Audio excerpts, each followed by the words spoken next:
attend via Zoom. This meeting The is being public may recorded. also observe and participate in the meeting via Zoom. The meeting is being broadcast and will be replayed on Channel 77 throughout the week. And just a reminder to council members, please address all questions to the mayor, and in turn, the mayor will either address Mr. Heck or Mr. Klimek. Also, for transparency, the public has a right to see all council members visually at the meeting. Nicole, statement of compliance, please. Adequate notice of this business meeting has been provided in accordance with the Open Public Meeting Law, PL 1975, Chapter 231, setting forth the time, date, place, and purpose of this business meeting by consent agenda resolution number 2021-14, adopted January 5th, 2021, through a legal notice published in the Suburban Trends issue of January 10th, 2021, and through notices emailed to the following named newspapers and posted on the bulletin board at the Borough Hall on January 7th, 2021. The Suburban Trends and the Bergen Record. Roll call, please. Mayor Schaefer. Here. Deputy Mayor McCracken. He's here. Councilmember Bolton. Absent. He was here a minute ago. He was. I don't see him. Okay. Councilman Ferretti. Here. Matty Olandis. Here. O'Keefe. Here. Beer. Here. Also present, Borough Manager, Director, Department of Public Works, Scott Heck, Municipal Clerk, Nicole Langemeyer, CFO, Debbie Buchanan, Borough Attorney, Richard J. Klimek, and Bud Jones. And I believe Mr. Dunn, Special Counsel, will be joining us. The Pledge of Allegiance was conducted before we started to air this meeting. First, we have a proclamation that I'd like to read. Proclamation of the Ringwood Borough Council recognizing May as National Foster Care Month. Whereas every child deserves to grow up in a safe, supportive, and loving home that prioritizes their well-being. And whereas last year, more than 400 children in Passaic County were removed from the care of their parents and placed into foster care because home was deemed unsafe as a result of abuse, neglect, and/or abandonment. And whereas children in foster care experience continuous trauma, loneliness, and a lack of consistency due to frequent moves from home to home. And whereas protecting children and ensuring their well-being are community responsibilities affecting both the current and future quality of life of a community. And whereas our community can support children in foster care by volunteering as a court-appointed special advocate, donating to support a child, and/or becoming a foster parent, which will all help to ensure child safety and well-being. And whereas for the last 14 years, Passaic County CASA for Children has provided court-appointed volunteers, advocates to children throughout Passaic County, including in Ringwood, who have been removed from home due to abuse and/or neglect. And therefore be it resolved that the Ringwood Borough Council proclaims May 2021 as Foster Care Month. And be it further resolved that the council calls upon all citizens to increase their awareness of this important issue, as well as their participation supporting children and families involved in the foster care system. Next is the approval of minutes. Nicole? We have the business meeting from April 20th. Councilman Ferretti was absent. Can I have a motion? I'll move to approve the minutes. Landis, I'll second. Any discussion? Roll call. Mayor Schaefer, Yes. Deputy Mayor McCracken, Yes. Council Members Bolton, Yes. Ferretti,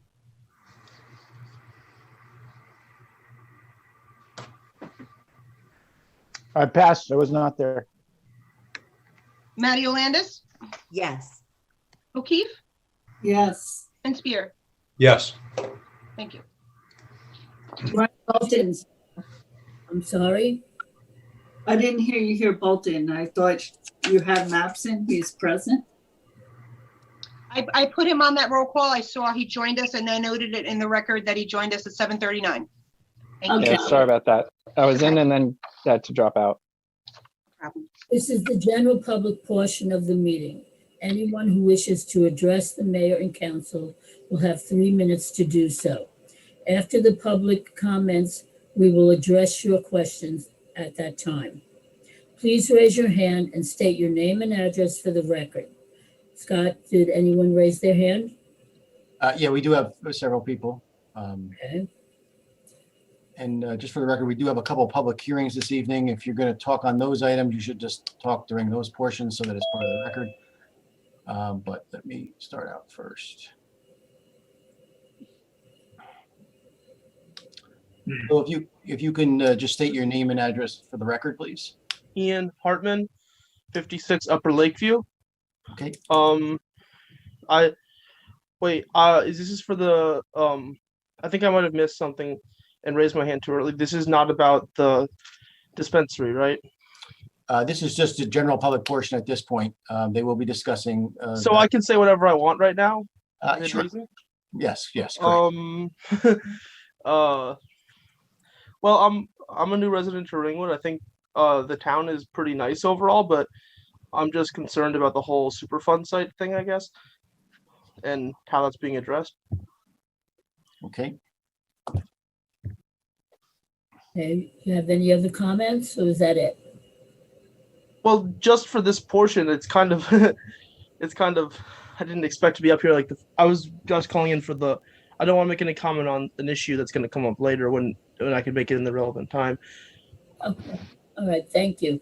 There's I wasn't also expecting a- to be called up. there's also a second public portion this evening. That would be when you're talking about the dispensary, right? At the end of the meeting and also for every public hearing. So So I just want to say that, with the dispensary thing, if it's going, people are right now buying, and purchasing, in this town, people are I don't see any, and there's multiple bars in Ringwood. I don't see why you wouldn't also have a dispensary. Like you couldn't have a dispensary. If there's bars in Ringwood, why can't there be a dispensary? I don't see a difference. If someone can get the permits and the business and everything in place to do it, I don't see what the problem is. Okay, thank you. Mr. Heck, anyone else? Yep. Mr. Sando, if you could just unmute yourself and state your name and address for the record. Hello, Peter Sando, 24 High Point Lane. I just was wondering, are you going to give an update on the wells in the quarry tonight?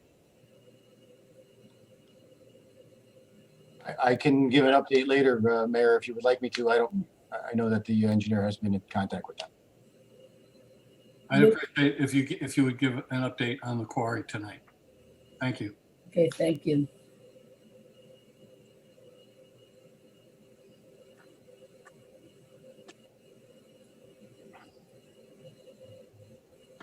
I Oh, see. yeah, I'm working on it. Yeah.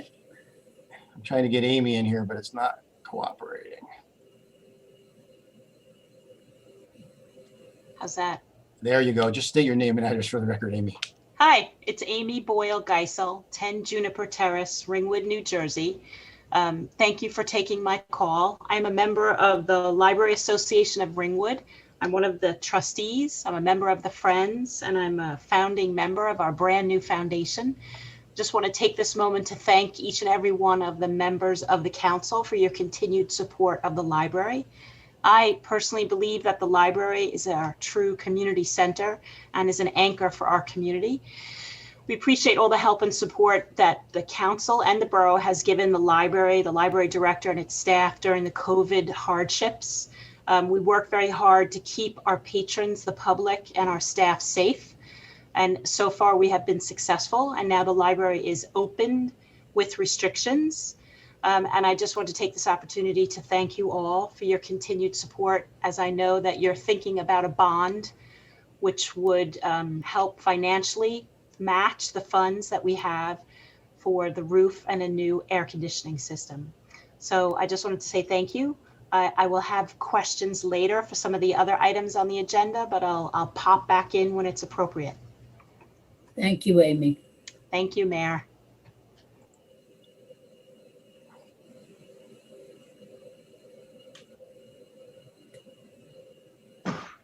There you go. Ready? Ms. Canetti, if you could just state your name and address for the record. Yeah, I didn't know it was my turn. Yeah. Robin Canetti, 310 Lakeview Avenue. I'm just wondering, as we're almost 7 months past Election Day, where we stand on your enforcing the ordinances, A, about political signs being down 7 days after, and B, no profanity. Because we still have signs that say Trump 2020. And big hint out there, folks, 2020 is over. Biden's the president. And we still have signs that say, Trump, no more bullshit. That's profanity. I shouldn't be saying it in a council meeting, and it shouldn't be on signs all over town. So when are we going to do something about that? It's 7 months. We look like the stupidest community in Passaic County. It's like, enough already, people. It's over. It's just over. So can we not have profanity on Lakeview, on Cupsaw? Can we not have profanity in our family community? That's all I'm asking. No profanity. Thank you. Thank you.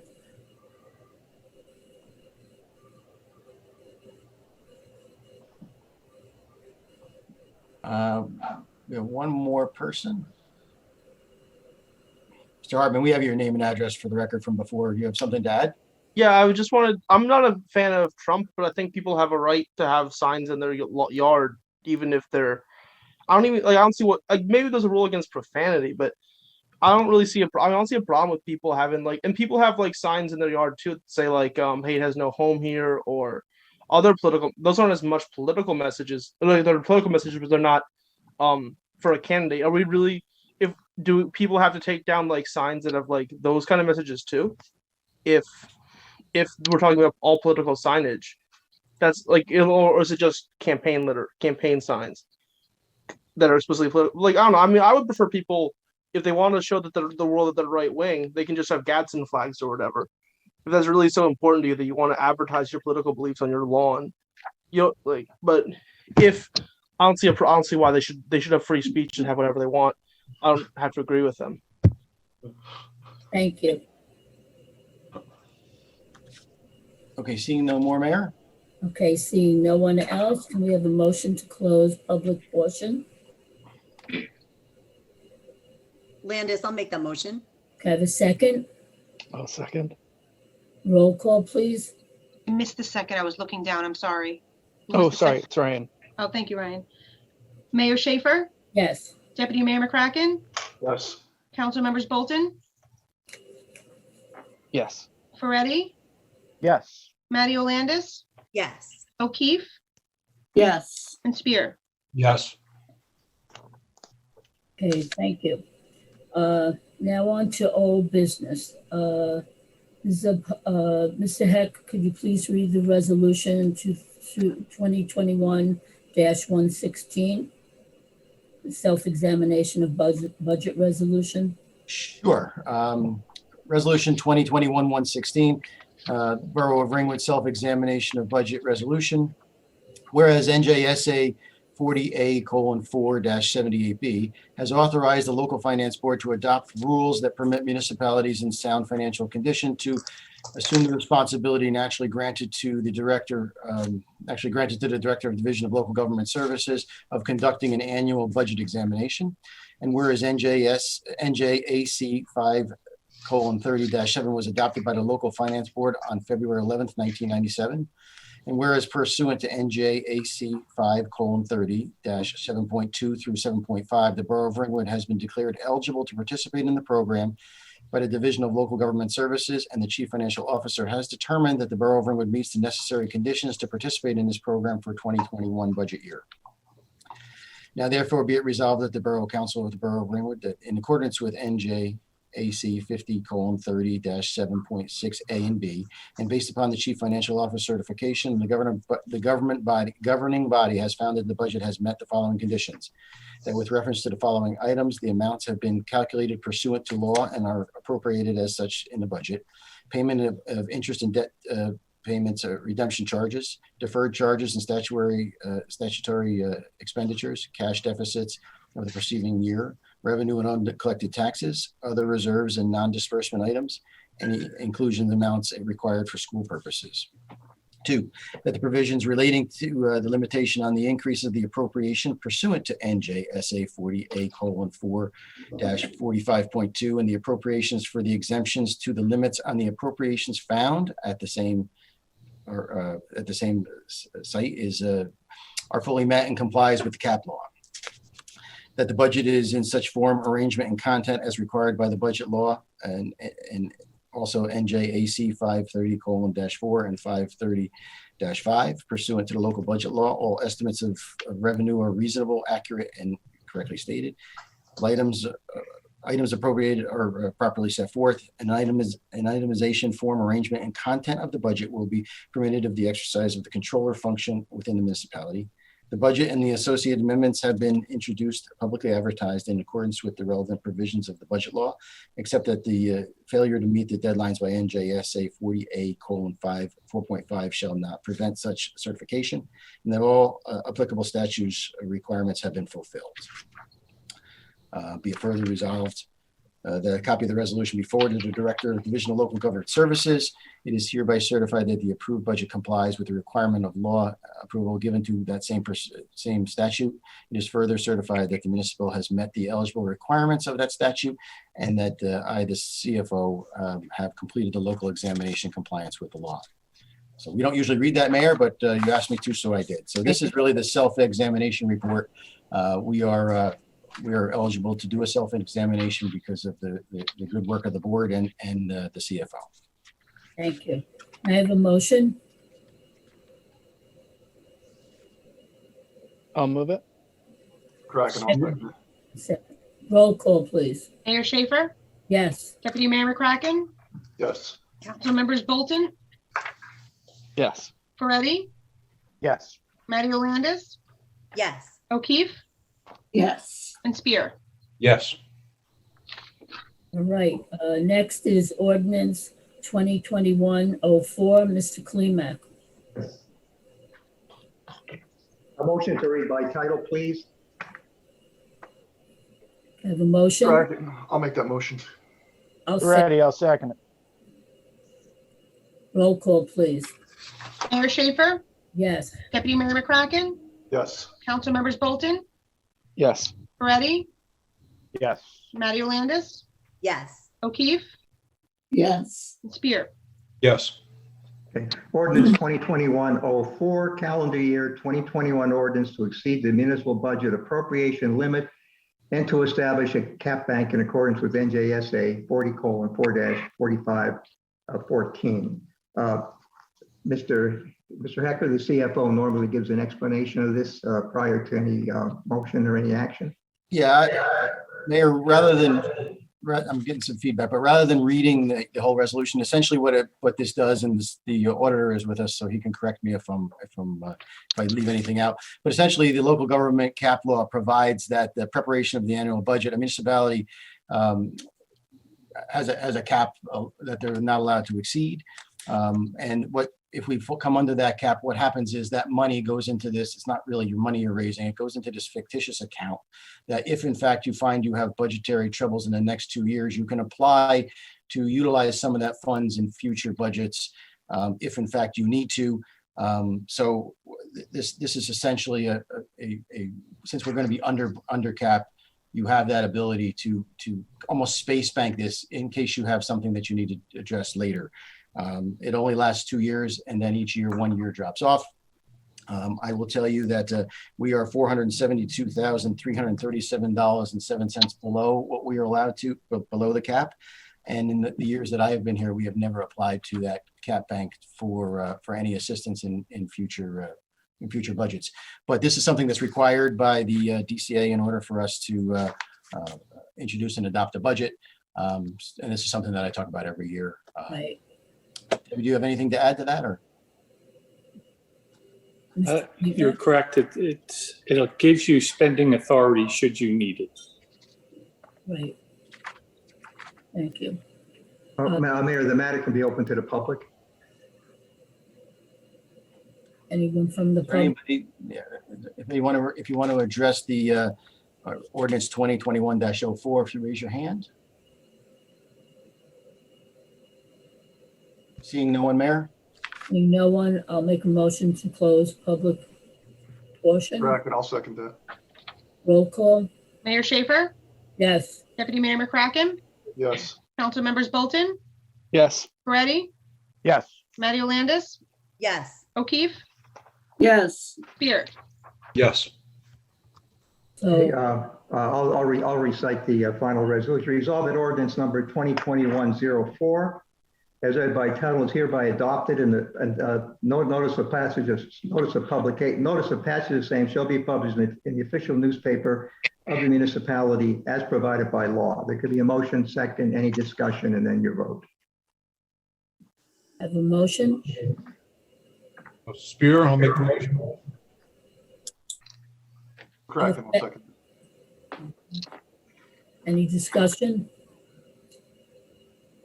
Roll call?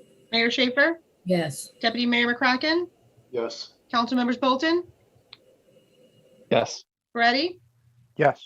Matty Landis, Yes. O'Keefe, Yes. and Spear. Yes. Okay, moving right along. Next is the public hearing on our 2021 municipal budget. Mr. Heck and Ms. Buchanan, will you please present the budget? While I am getting our PowerPoint set up, I know our CFO, Debbie Buchanan, would like to say a few words. Thank you. I'd just like to read a quick statement. The manager and I have spent a significant amount of time preparing the 2021 budget. Each year, as the margins in the budget tighten, we have to find other ways to provide services without creating significant increases to the budget. Last year was an unusual year. You will see in the presentation that we saw losses in revenue that included approximately $90,000 across several departments as a direct result of COVID-19. In addition to the loss of revenues, there's a significant increase in our pension contribution for public employees retirement system and the police and fire retirement system, which is controlled and mandated by the state of New Jersey. Those additional pension payments to the state for this budget are $183,372. As you will also see in the presentation, the total increase in spending in the 2021 budget, which includes the $183,372 additional payment to the state, is $222,963.19, or a 1.35% increase. We met often with the Finance Committee to determine the best use of taxpayer funds. After review and discussion, we feel that the proposed budget is fiscally responsible and minimizes tax increases while balancing the needs of our residents. Thank you. Thank you, Debbie. Mayor, I had a quick question for Debbie. Sure. Maybe we could finish I got the presentation up here. We can Do go. the presentation first. Sure.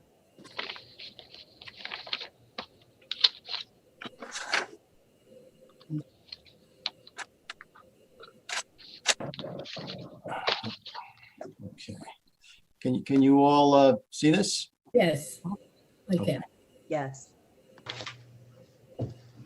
Yeah, Debbie is correct. We spent a lot of time working on the budget, and as all of you probably are well aware, last year with the pandemic was trying from so many perspectives, both from loss of revenues as well as trying to manage the needs of the public and dealing with employees in and out and government shutting down in different perspectives. It was a pretty challenging year. So I appreciate the committee and I appreciate everything that Debbie did to get us to where we are today. So we're just going to take you through a few things. This is something we usually do in person, but hopefully those in attendance can see. So this is the process. In October, we started the department requests.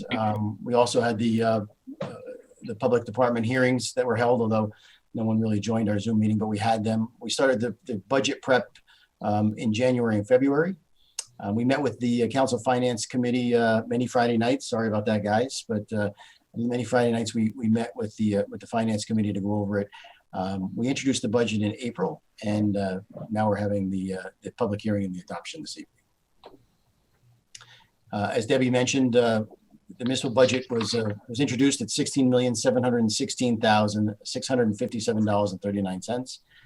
The operating budget was an increase from 2020 of $222,963.19. Because there was such an increase this year, we decided to show you the pension payments for the PFRS and the PERS. So the pension increase, as you can see, is $183,372.01. And why is that significant? Because we worked hard to control our spending. We worked hard to work on the budget. So this is something that we thought was noteworthy. So as you can see, we introduced the budget at $16,716,000. The increase was $222,000. If you subtract the state mandated pension increase of $183,000, the increase in spending minus the pension increases is $39,000. The average assessed home value is $302,335. So as we go through the rest of this, you'll see that what we're talking about on the average assessed home, $56.56 a year tax increase. To give you more details, as you break down the actual departments and where the money that the $16 million goes, finance and administration is $1,164,000 or almost 7% of the budget. Land use administration is a very small portion. It's about $100,000. It's 0.61%. Building code and enforcement is $270,000 or 1.6%. Insurance is $1.9 million or 11.4%. Police department is $3,791,576 or 22.68%. Aid to the volunteers is $287,000 or 1.7%. Department of Public Works, $2,557,230 or 15.29%. Garbage and recycling is $1,359,700 or 8%. Vehicle maintenance is approximately $345,000, 2%. Health care is health department is $364,800 or 2.2%. Recreation is $244,000, and that's 1.4%. Library $632,450 or 7.8%. Unclassified, which is OE administration, whatnot, that's $137,000 or 0.8%. Utilities is approximately $270,000, and that's estimated, so that's 1.6%. Municipal court, $125,000 or 7.5%. Capital improvement fund, we don't have any in this budget. The pension, FICA, unemployment, $1,703,000 or 10.2%. Grants, that's like Clean Communities, Aware, whatnot, that's $58,584 or 0.35%. Debt service, $543,580 or 3.2%. And we also keep a reserve for uncollected taxes of $850,000, which is 5.8%. Some additional revenues that we bring in: Clean Communities money from the state, $29,957.51. Vacant property fees, we assess fees to vacant properties that have fallen into repair so that we have a registry, $90,000. Our tonnage grant for recycling tonnage, $35,793. Interest on investments, $30,000. We had an increase in our recycling material this year, the sale of recycling material, $44,000. So an additional revenue of $229,750.71. And some of these are, as I mentioned before, estimated. I think we got the Clean Communities numbers in today, which is slightly higher. We also do some shared services with our other communities. Bloomingdale, we do streets and roads for the portion which is landlocked by Ringwood. We charge Bloomingdale $40,784 for those services for those few homes. We do Pompton Lake stormwater cleaning. It's a minimum of $14,000. Sometimes we do extra. Our building inspector spends approximately a day or half a day in Wanacue. That contract is for $50,000. And our CFO is shared with Pompton Lakes, and we charge them $37,882 for that service, for a total revenue of $142,666.70. So here's some revenue by department. And what this does is it shows you, obviously last year we had some difficulties because with COVID, everything was shut down and the revenues reflect some of that. And this is just revenues from departments. This isn't necessarily from tax collection and whatnot. So alcohol beverage license is down $187. Other licenses, $2,050. Permits and fees were up slightly. Municipal court fines were down $35,000. Interest on taxes is insignificant, about $400. Interest on investments was down $12,000. Election revenues were down $200. Fire safety, uniform fire safety was down about $1,000. Park and ride permits doesn't seem like a large number that we bring in, but we bring in $31,000. Normally we were down $20,828 from that. Sewer rents were down about $8,800. Vacant property fees were down $32,000 from what was estimated, for a total of $90,000. Our recycling was up, as I mentioned before. We went from $23,000 to $44,000, and a lot of that is because we sold a lot of our stuff that's laying around. Anything that we could sell to recycle, we did. So as you can see, this did play some role in the revenue shortfall that we had last year. And these are items that you have to allow in your budget this year to account for the loss of revenue. So we've projected some differences. So that's the revenue by department. This really shows you the dollar distribution for each of those departments. It shows you in a different way. This shows you the salary distribution for each of the departments. Public Works, 41%, Recreation, 2%, Health Department, 4%, Court, 1%, Finance and Administration, 11%, Building Department is 2%, and the Police Department is 53%. But keep in mind, the Police Department is a 24/7 operation, so that's why that reflects 53% of the budget of the distribution. Healthcare, a couple years ago, we introduced some programs where we have opt-out programs where if an employee has other opportunities for healthcare with a spouse, or that they can opt out of our program, and we pay them a dollar amount allowed by the state law in which they can opt out. So our healthcare cost is $1,396,100. Employee contributions are $211,436. Through that new program, 22 employees have opted out, which results in a premium savings of $548,496.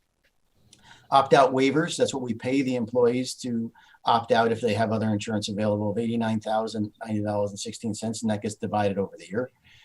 So the actual realized savings from this program is, for 2021, is $459,405.84.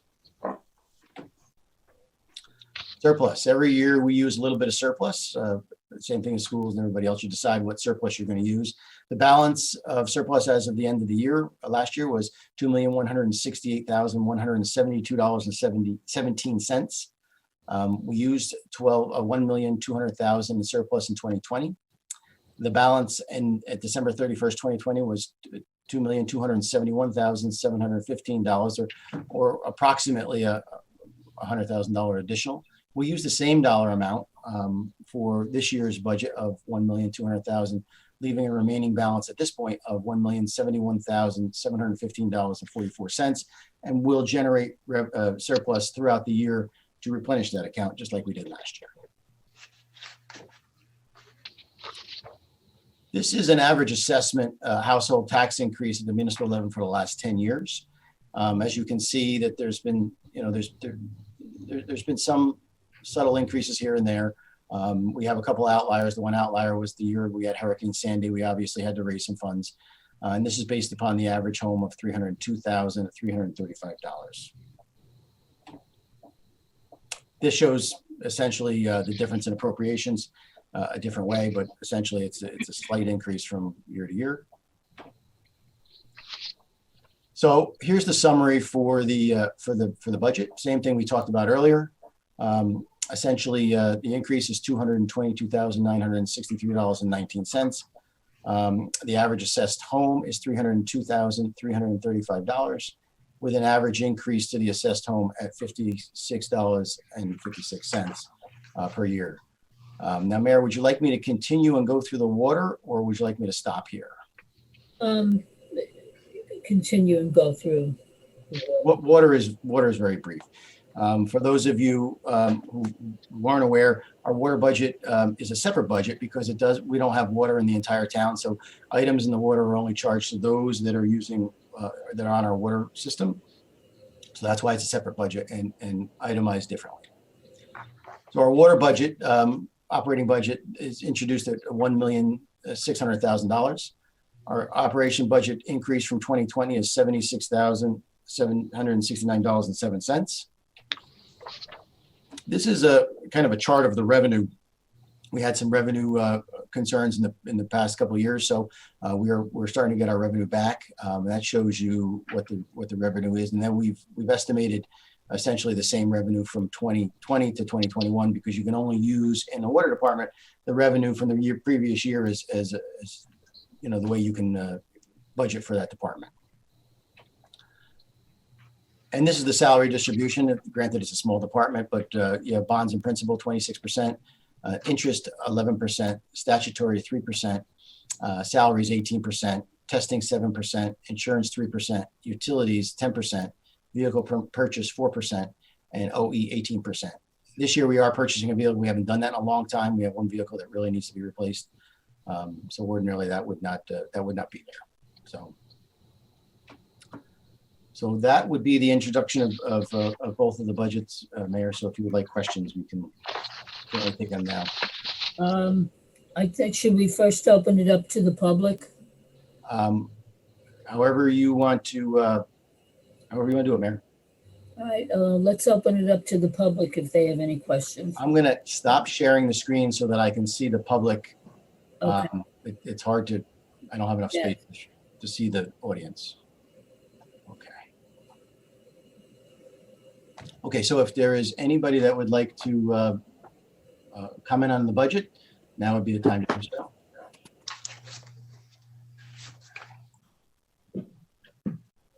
If you could just state your name and address for the record. Hi, my name is Adam Bamborough, 24 Craig Place. It went really quickly past the slide that had the breakdown of spend by, I guess, by unit, and there was a massive spike for the police department. I'm interested in understanding a bit more detail around what that entails. I know the size of the unit, so I'd just like to understand, is there a place that's public? I'll be putting the PowerPoint presentation on the website tomorrow. Said there was a spike for the police department? It was just, it seemed like looking at that chart kind of across, it was really sizable. So I was actually interested in understanding a little more, maybe one level down from the kind of overall, just contextually. Yeah, that is not actually, well, Mayor, if you want me to answer all the questions at the end, how would you like me to do it? Why don't you just answer all the questions at the end? Might be easier. I will answer that, yes. Thank you. Thank you, Mr. Brown. Okay. Let's see. Is there anybody who would like to address the budget? Okay, hold on. Mr. Sullivan, if you could unmute yourself and state your name and address for the record. Yes, my name is Paul Sullivan, 69 Lakeview Ave, Ringwood, New Jersey.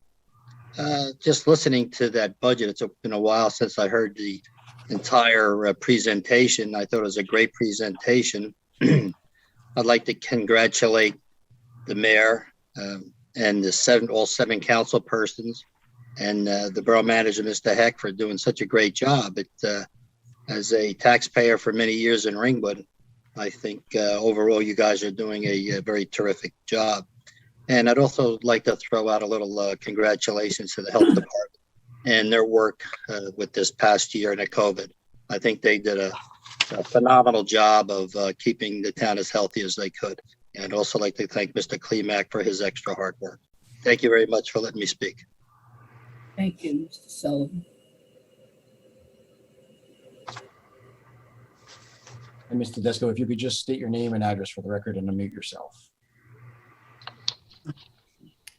Paula Tedesco, 95 Upper Lakeview Avenue. I would like to know how much was received in COVID funding and how the monies were spent. Thank you. Thank you.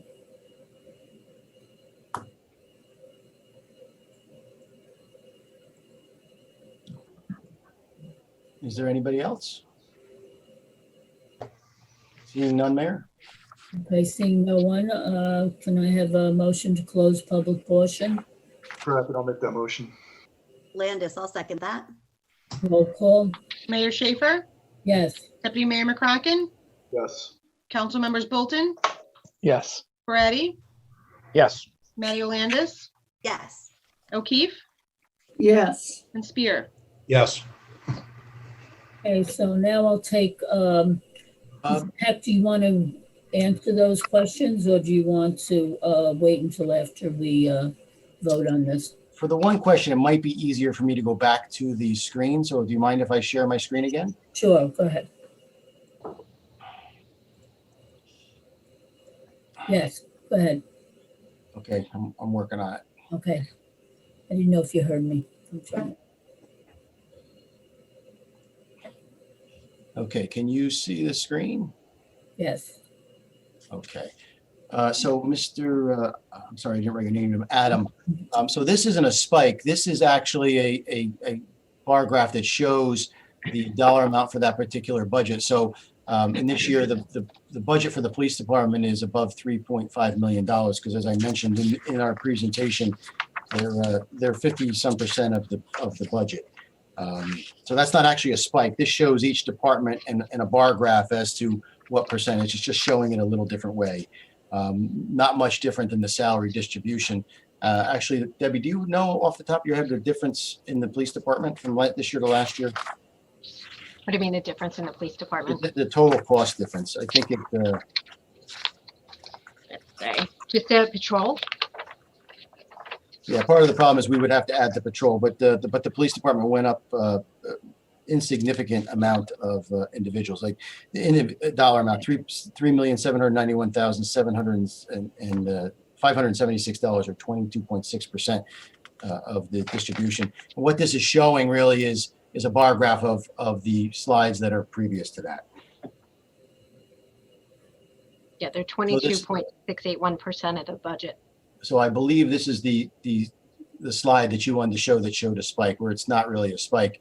You can see that DPW is a little more than $2.5 million for the year, and that's the dollar amount for the police department. But keep in mind that they are 20-some officers 24/7. That includes dispatchers and the school crossing guards and whatnot are all in that budget. That's just a way to show how the budget is proportioned between the different departments. Right. So hopefully that answers that question. Relative to COVID, we were allocated originally, and I don't know the dollar amounts off the top of my head, but we were allocated approximately $700,000. Halfway or 3/4 of the way through the year, I requested an additional $300,000 because I anticipated that we were going to exceed that. We did exceed that, and we have been filing for the COVID grant, which is from the federal government that the Passaic County is administered based upon the Passaic County and the federal government guidelines. We've used it for several different things. We've used it for PPE. We've used it for health department items. We've used it for getting cleaning of vehicles and ambulances and and police cars. Remember, as you had individuals coming in and out of police cars, every change of guard, we had to clean them.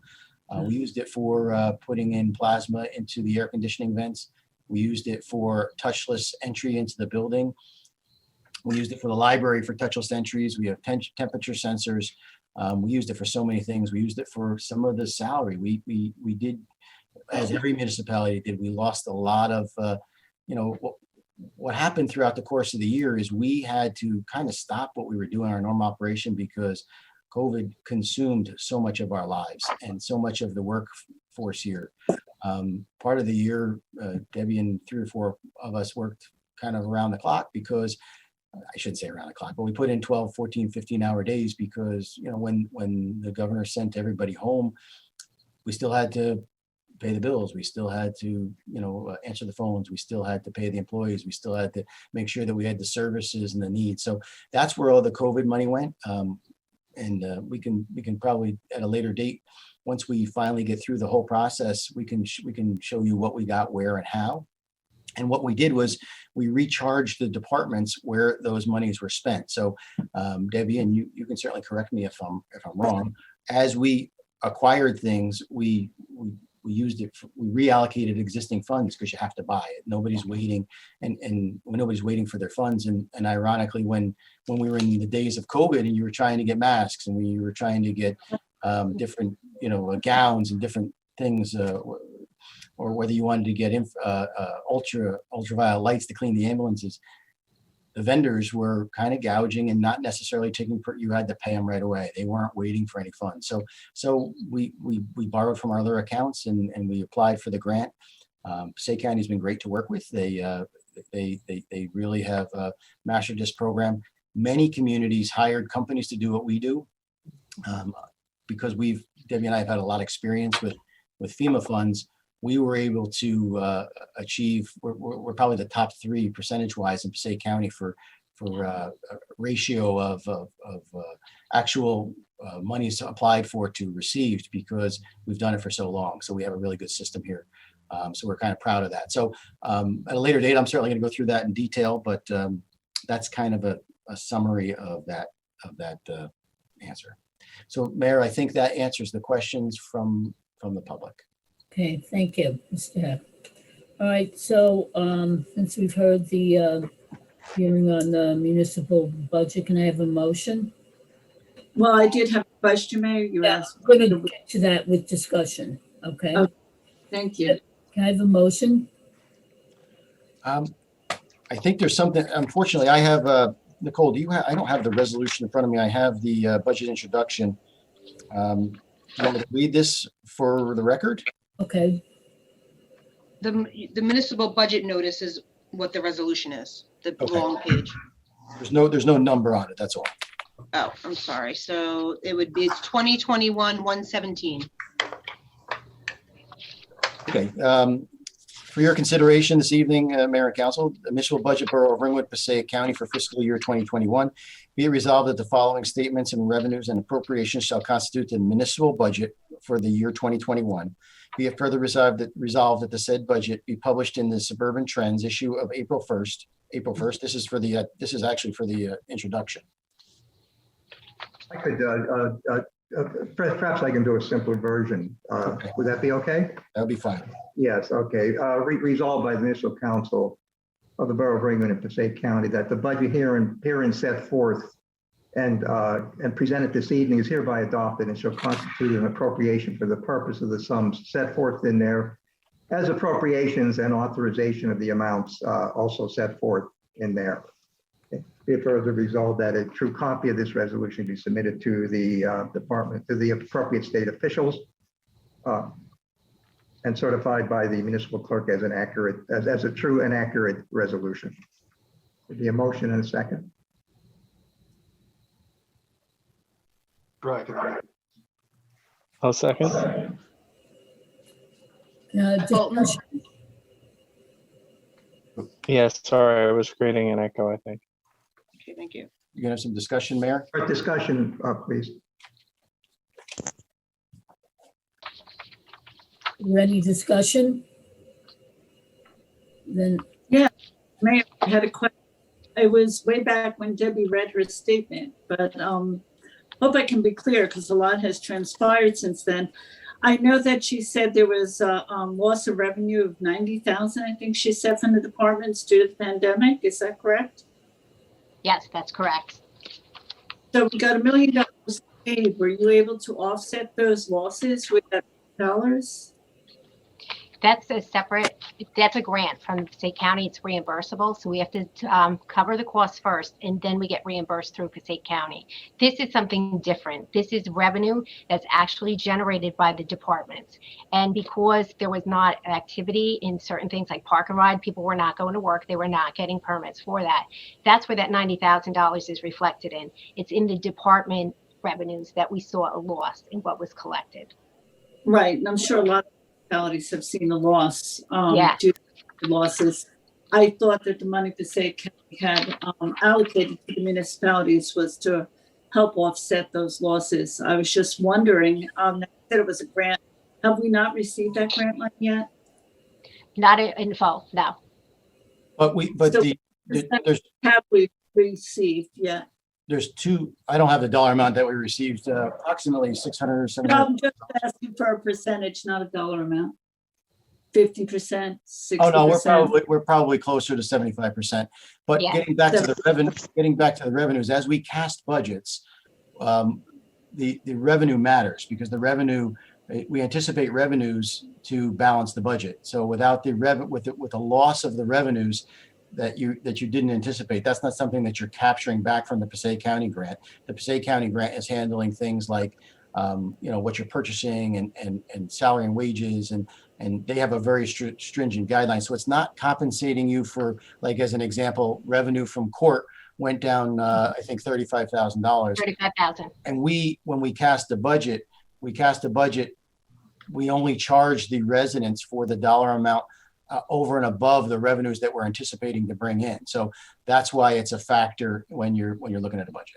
So Scott, let me ask you, so when you're looking at the revenues you got from last year, are you projecting that these are going to be the revenues you get this year, such as Park and Ride, which was down so much last year? I know you probably anticipate a lot more this year. Is that correct? Some more, but keep in mind that here we are. Remember, the Park and Ride isn't as full today as it was. We're at the end of May, so we're in all cases we are not anticipating always what we did last year. We're looking at it and making an assessments based upon where we think we're going to be with the pandemic in this particular snapshot in time. We can only anticipate what we received in the prior year. Thank you, Debbie.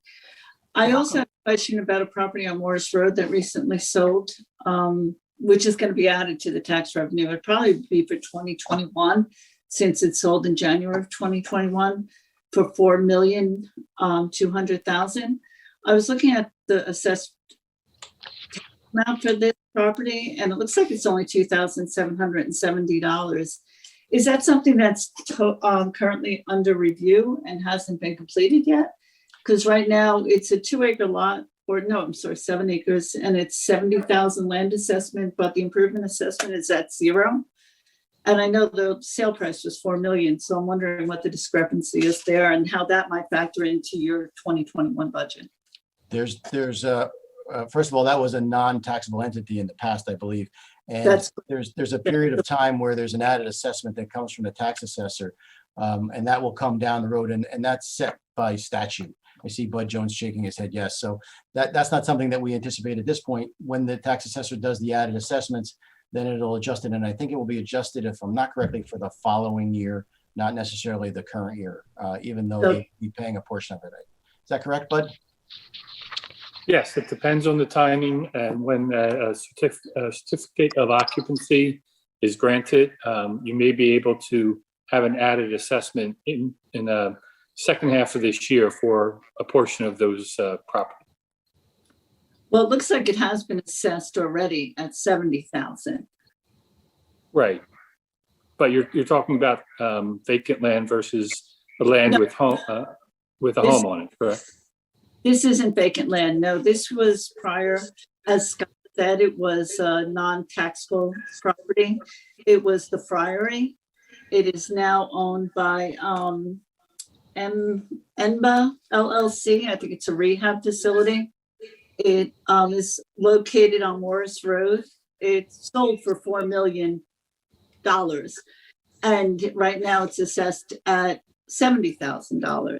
And it would be, I would think, a 2021 property that would factor into this year's budget. And like you said, maybe it's at the second part of the year, but it is currently occupied already. So I would think a certificate of occupancy has already been granted. Yeah, it depends on when the added assessments come in from the tax assessor. So that would be October. And as well as the added assessment, the ones that will come off at the same time. So it's not always just, so when you're going through those balancing acts, same thing with when you have added assessments for additions or anything else, that gets done by the tax assessor at a snapshot in time. So we will see some that will go up, we will see some that goes down, and we will see some that tax appeals come through, and they will get lowered also, because tax appeals, you know, we had approximately 20 of them. So when that all filters its way out, we'll see what our added assessment is, and it may, and as it usually does, it generally goes up slightly, but not necessarily. You can't just take one property, you got to take it in the whole. I understand, and I think tax appeals have been a problem in the past, especially when we went from the height of the market of 2008 as we went down. But currently, we're seeing property values escalate, so I don't think we should still be experiencing that problem with appeals. Well, the problem with that is as the property taxes go up for the property values go up in residential, it negatively affects the commercial properties and they go down. So that's where our problem is. But we can talk about that another day. Okay, thank you. Thank you. I just want to say thank you to the Finance Committee for spending the time on this budget. I think it's a great budget. It's kept flow. So can I have we did the motion and a second. Can I have roll call, please? Mayor Schaefer, Yes. Deputy Mayor McCracken, Yes. Council Members Bolton, Yes. Peretti, Yes. Matty Landis, Yes. O'Keefe, No. Spear. Yes. Okay, thank you. Next, we have new business. Mr. Klimek, Yes, before we go on to that, Mayor, Yeah. you know, I like to watch the budget, so I want to thank Mr. Jones for joining us. Do we have any other questions for Mr. Jones, our auditor? no, I don't. Does anyone else? We certainly appreciate all your services, Mr. Jones. I think he's our new auditor, and he's done an incredible job working with us on budgets and auditing through the year. Thank you for joining us. Thank you. It was my pleasure. Have a good evening. You too. Thank you. Mr. Klimek, I'd like to move up fair share housing under new business. Could we possibly put that as a first one? Mayor Schaefer, this is Woman O'Keefe. I'd like to recommend that we table the fair share housing. I recognize that it is Memorial Day weekend. For the first time in over a year, families are able to finally get away with and from what I understand, they started leaving at 1 o'clock this afternoon. This is a huge undertaking, which will have a major impact on our community. I think we should table it until a time that we can get adequate feedback from our public. I know that's something that's important to all the council members. It's when you look at what the proposal is, it could increase our occupancy by 30%. I really think, honestly, I think we should have a town hall meeting on this prior to moving forward. You lock out the minority on this. I'd hate to see you lock out the public also. I don't think we're locking anyone out. We're going to have Mr. Klimek speak on this. Okay, thank you, Mayor. This is the, you have a copy of a letter addressed to me April 27, 2021 from the Fair Share Housing Center, which encompasses a proposed settlement. We have Mr. Thomas Dunn, our special counsel on this matter. He's holding. Mr. Dunn would like to give an explanation of the issues concerning the settlement and answer any of your questions. After that portion is done, Mayor, the matter could be open if the public has any questions, and then the council can take its final action. Okay, so if Mr. Dunn, I can't see from my perspective if Mr. Dunn is here. Yes, thank you. Yes, Thank you, Mr. Klimek. Thank you. Can everybody hear me okay? Yes. Yes, sir. Thank you. Okay. As most of you know, I was engaged in Ringwood in 2015 as special counsel to assist Ringwood with development of rateables and to make recommendations with respect to affordable housing. Mr. Klimek and I have reached a tentative settlement of Ringwood's affordable housing case that has been pending for about 5 years. We recommend it to you because it will enable Ringwood to meet its constitutional obligation to provide a reasonable opportunity for meeting its fair share of its regional affordable housing. It will allow Ringwood to promote the redevelopment, and I emphasize redevelopment, of about 20 acres of land out of a total of 16,000 acres in the town that has already been developed, and 18 acres of which has been paved over in its 2 shopping centers on Skyline Drive, and about 11 acres out of a total of 16,000 acres, most of which has already been paved over along Greenwood Lake Turnpike near Wanacue. Other than that, the Highlands regulations generally do not allow any new commercial development, and that includes multifamily housing in Ringwood. In addition, it may result in a solution to the problems Ringwood is having with the James Drive sewer treatment plant. I'd like to explain to you Mount Laurel requirements. In 1983, in the case of Mount Laurel, the Supreme Court held that every municipality in the state has an affirmative obligation to provide a reasonable opportunity for the municipality's fair share of affordable housing. After that decision, an administrative agency called COA was created to determine the regional need for affordable housing, to determine each municipality's fair share, and to supervise the municipality's compliance. Ringwood participated with COA in the first 2 10-year rounds of compliance. The COA process broke down in 2015, and the court took over. It essentially said that a municipality could apply to the court for a declaratory judgment so that its fair share could be determined and its compliance approved.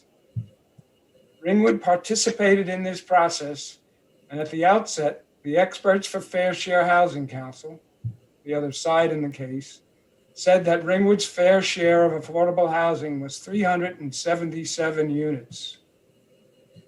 Because of litigation in Mercer County, for which Ringwood did not have to pay legal fees, the fair share number was reduced to 250. And by negotiation with Fair Share, that number has been reduced to 215 units of affordable housing. But nowhere near that number will ever be built or be required to be built. By participation in the Ringwood litigation, Ringwood was able to apply one of the COA rules that says that a community without sufficient water or sewer capacity is entitled to what is called a durational adjustment. That means that Ringwood does not have to take any affirmative steps to zone for affordable housing anywhere other than in 2 places, the shopping centers and Greenwood Lake Turnpike, unless and until sewer and water capacity becomes available. Under the Highland regulations, Ringwood cannot possibly, even if it wanted to, provide sewer and water capacity except for those 2 places. So to get the benefit of the durational adjustment for everything else under the rules, Ringwood needs to put overlay zoning in place on those 2 areas. Let me briefly explain to you what redevelopment means under the Highlands regulations. It is not a project that you may have read about in many other municipalities in which Ringwood declares properties blighted so it can take over the properties from the property owners and resell them so someone else could build what Ringwood wants in a redevelopment project. This is simply a Highlands redevelopment designation, and any development that happens as a result of that designation would solely be done by private enterprise. Any project for affordable housing requires sewer and water capacity. Under the Highlands regulations, no new sewer or water capacity can be developed for the typical affordable housing project. There is an exception to that rule. a property or groups of property that had impervious coverage on the date of the Highlands Act can be redeveloped so long as that impervious coverage is at least 70% of the property to be redeveloped. The DEP is not willing to allow that kind of redevelopment unless the property in question is in or reasonably able to be part of an existing sewer service area. Like a broken record, there are only two places in Ringwood where that can reasonably occur. The two shopping centers, because they have great impervious coverage and are already in a sewer service area, and the Greenwood Lake Turnpike area because it has impervious coverage and is near to the Wanacue service area.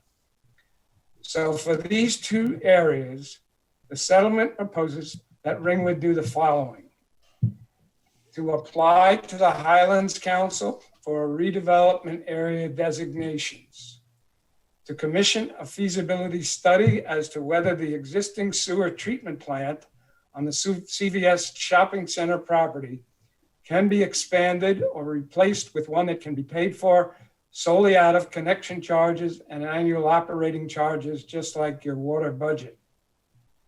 That study may also be able to include ways of permanently solving the James Drive problems.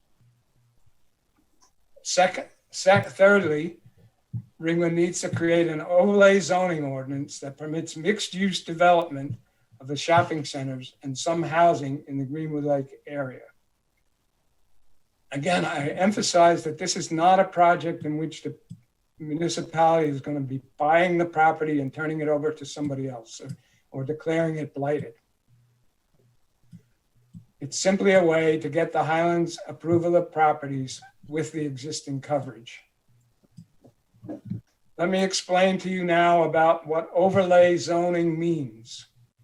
Overlay zoning is zoning that keeps existing zoning in place, but creates a special possibility for properties that are in the overlay zone. So for the shopping centers, they are entitled as property owners to continue to remain in place a broad range of uses. Retail, office, service, restaurants can still be developed on their properties so long as they don't increase the impervious coverage or by more than 1/4 of an acre.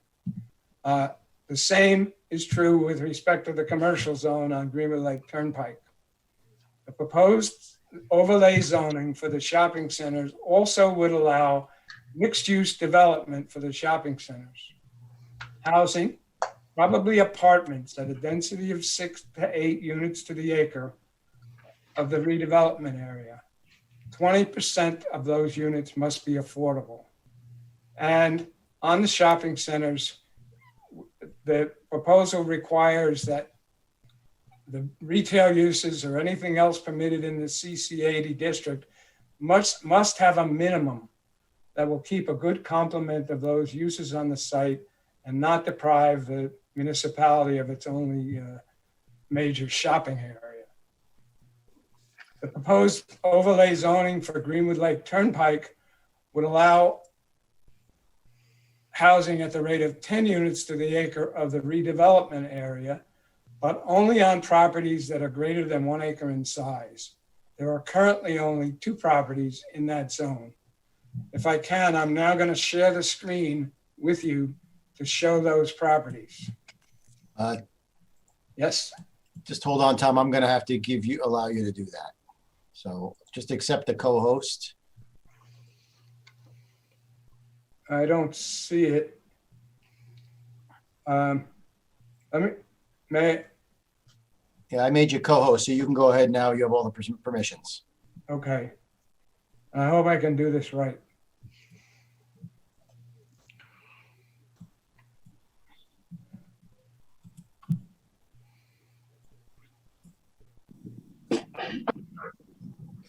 All right, we're showing you have your I have slides up. You do. All right. Okay. I'd like to take a minute to put it into presenter view so that I can see my notes, but you won't. So I'm going to do that. You can take your time. Yeah, okay, now I'm in presenter view and I'm gonna change that so you can see the slideshow. Okay, so now you're seeing a screen that shows you the shopping center areas, is that right? Oh, that's, You made it large, Tom. You might have to make that smaller. Oh, well, can you see it large? You can't see me, but you can see it large? Yeah, we see one side of the shopping center, not the other, but go ahead, go through your, All right, well, there are 24.41 acres in the redevelopment area shown on this map. 18.09 acres are already developed, including 3.28 acres in roads. That means there are 20.83 acres that can be redeveloped. That's only 2.74 acres more than are currently developed, except, for use, except for the roads. At 6 units to the acre, there is a possibility of development of 120 housing units. 24 would be affordable. 8 units to the acre, there is a possibility of development of 160 housing units. 32 would be affordable. And there will be at least 70,000 square feet of commercial that will have to remain or be replaced. Incidentally, there are currently about 134,000 square feet of commercial on that property.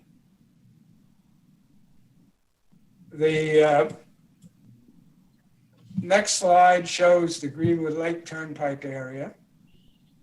And there are 13.93 acres in this proposed redevelopment area, which includes only the shaded areas that are shown as impervious. 10.92 acres of the 13 acres in this area are covered with buildings and pavement. Only 2 of them contain impervious coverage in excess of 1 acre for a total of 6.04 acres. At 10 units to the acre, there would be possible development of 60 units, 12 of which would be affordable on those properties. And now I'm going to stop the sharing. And I think I need to. Nope, you're back. I'm back now. Yes. That was flawless, Mr. Dunn, flawless. Yeah, now I just need to get my other notes up on my screen. Okay.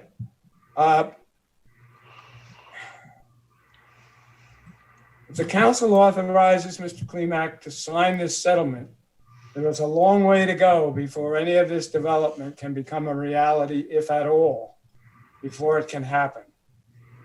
The court will have to approve the settlement in a public fairness hearing. The Highlands Council will have to approve the redevelopment areas, and this is discretionary with the council. For the shopping centers, the sewer report will have to show that an expansion of the CVS plant or its replacement can be done in an environmentally sound way, in a way that can be approved by the DEP, and in a way that can be financed using only connection fees and annual charges. For the Greenwood Lake Turnpike area, there needs to be a determination whether Wanaque's pipes are able to convey the sewage capacity needed from this area. An agreement needs to be made with Wanaque and the Wanaque River Valley Utilities Authority. The planning board and the council will have to be engaged in a process to consider a fair share planned housing element and a zoning ordinance that will control the development. The densities will not be able to be changed, but any matters that the planning board considers necessary and the council consider necessary to create the best possible development will be included in that ordinance and subject to public participation. And above all, the property owners must be willing to redevelop their properties. Any project needs to be marketable and financeable. They will need to factor in the loss of revenue by the restricted rents in determining mortgageability and fiscal feasibility. They'll need to determine how to deal with their commercial tenants and a lot of other issues. With all that being said, I would welcome your questions or comments.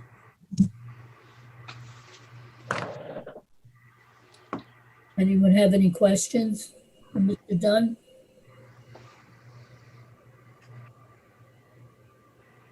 Councilperson O'Keefe, you're muted. Mayor Schaefer, once again, I'd like to make a motion to table this to a later date when we can have a town hall meeting with the public present in person, where Mr. Dunn can present this to the entire community. This Memorial Day weekend is a poor time to engage most of our public. So I'd like to make that motion now to table this until a later date when more of our public can be engaged.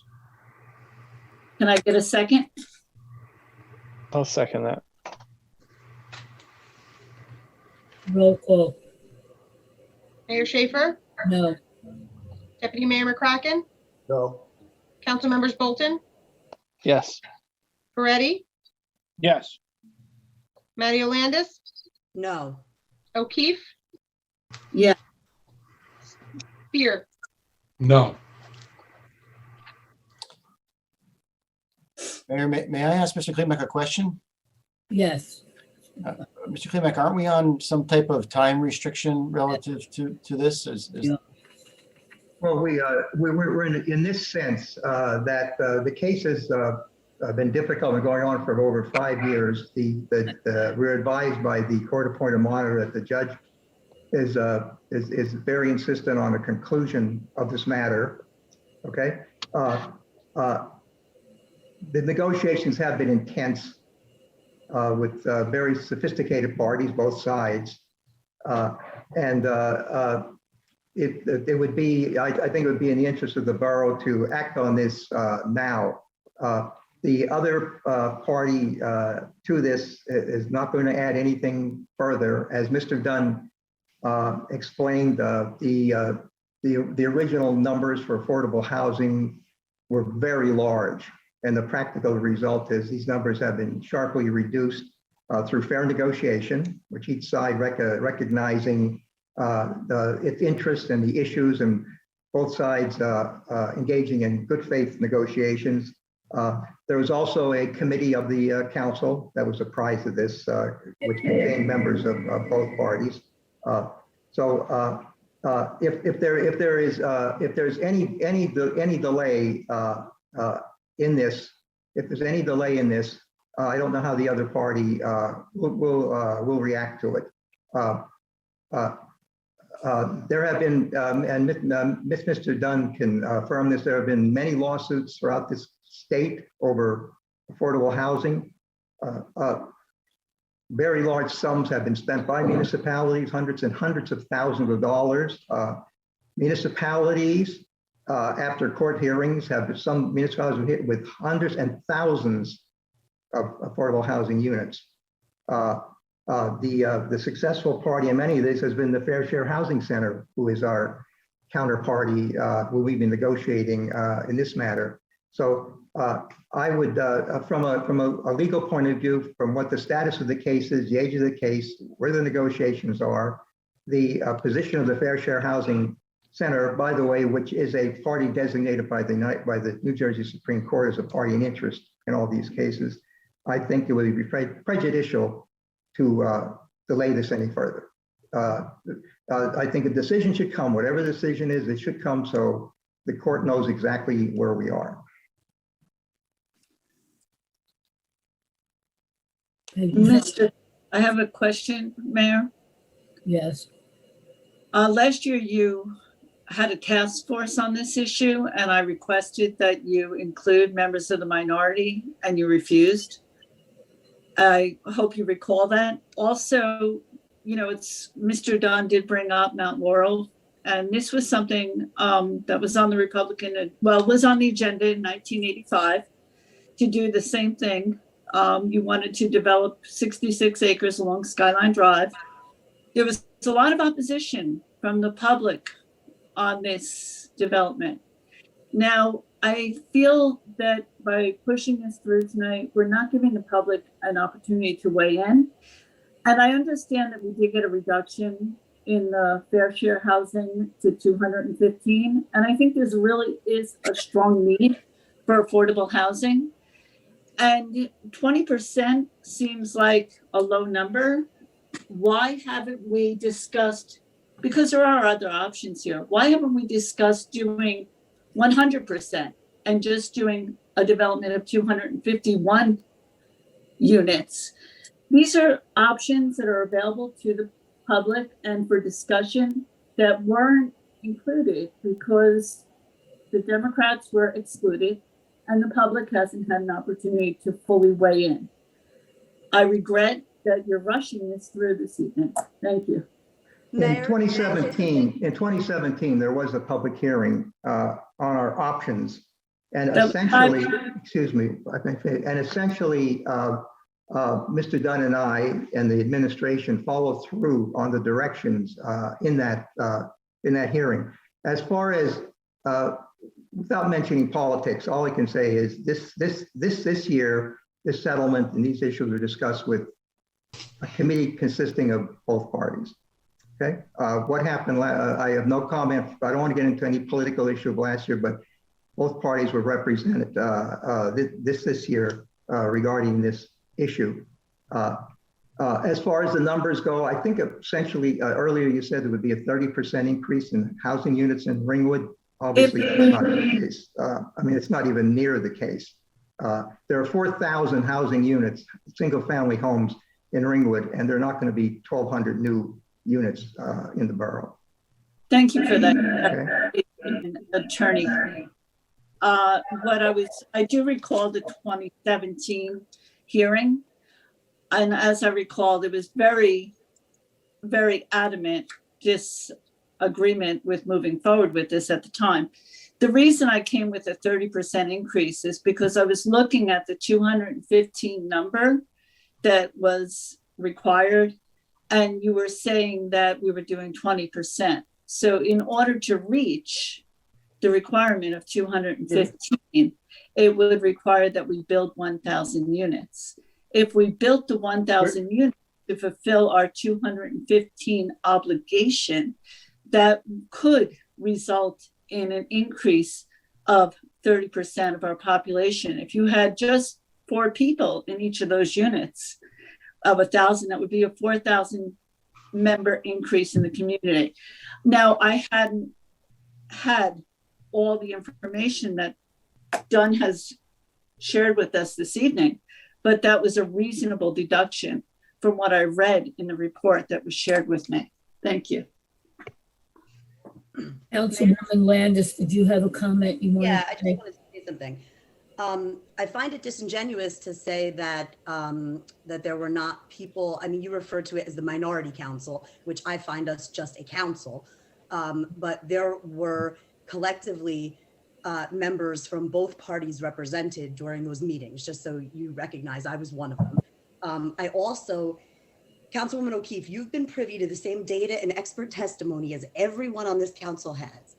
You know the challenges that Ringwood faces. Highlands regulations, sustainable economic development, environmental responsibility, and compliance of a federal law in the form of affordable housing. Every single budget since you have been a councilwoman, you have opposed, you have voted no to every single budget that we have put forth. And now you oppose what seems to be a potential opportunity to grow the tax base. Therefore, one can only assume that you're okay with increasing taxes on existing residents to pay for loss of state aid. Let's face it, our loss of state aid is significant, and every single year we see it. Our schools need funding, and Ringwood deserves a modern, functioning shopping center that can aesthetically be reflective of our beautiful town. Because currently what we have We are not reflective of the beautiful Ringwood that we are. And, you know, my thinking is in that also is your vision of, you know, a bike shop, a welcome center with brochures highlighting all that Ringwood has to offer. There are a lot of, there's a lot of opportunity here, and the public will have that input. That input is critical. Public input is critical. But this is something that I think that we need to move ahead with tonight so that we can then now seek that public input and we can start to move forward as a community. That's just my bit. And I appreciate your feedback, Councilwoman Landis. I'm in disagreement. I think that just like Holly Shapezi, Assemblyman Rabnick, Christine Todd Whitman, and many others have pointed out that this development will not decrease our property taxes. And I think that's a false narrative that is being presented.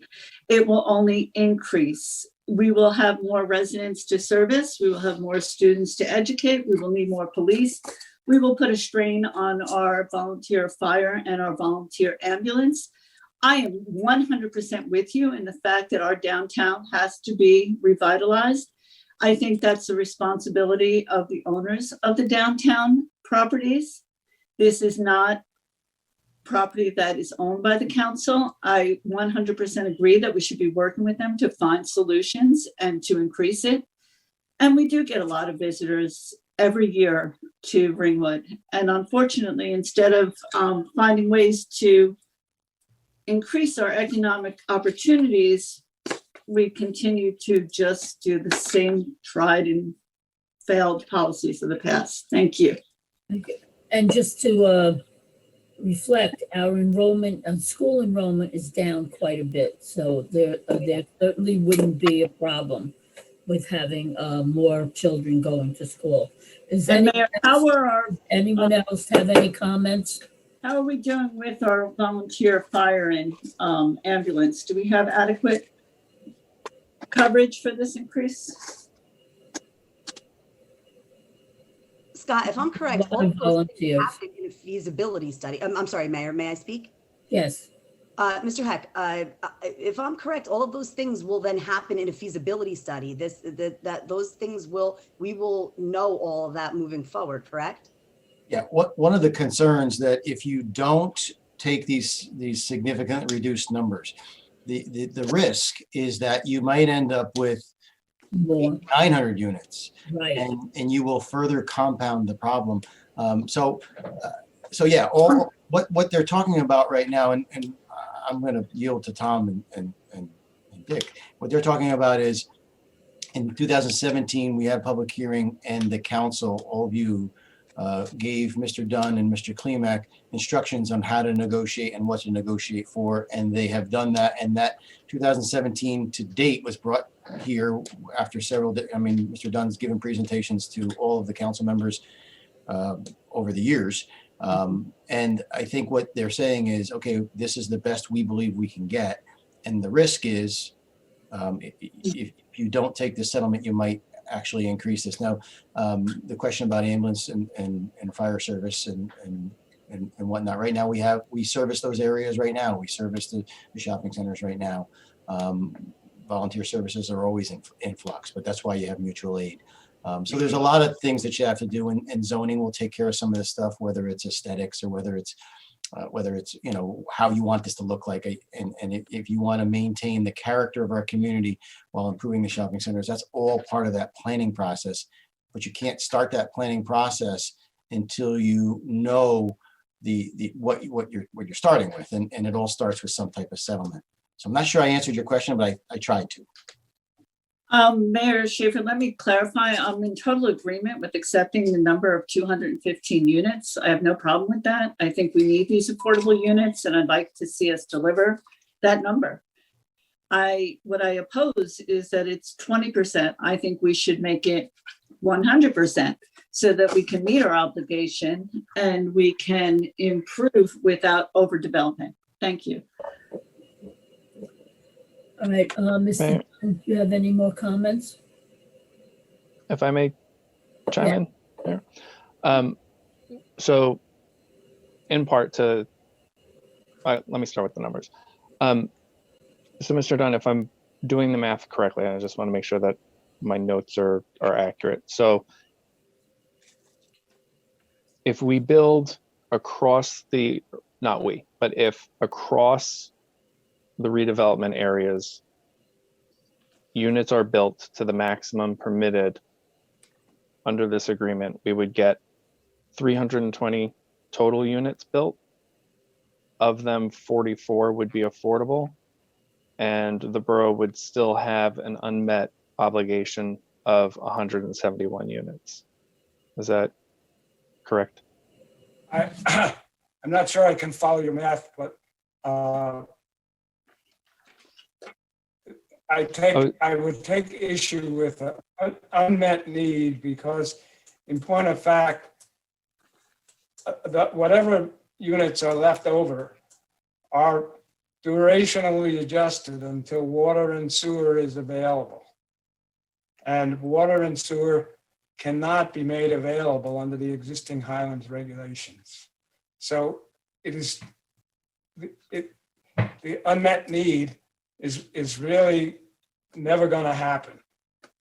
Okay, the affordable units at 8 units to the acre on the shopping center would be 32 affordable units.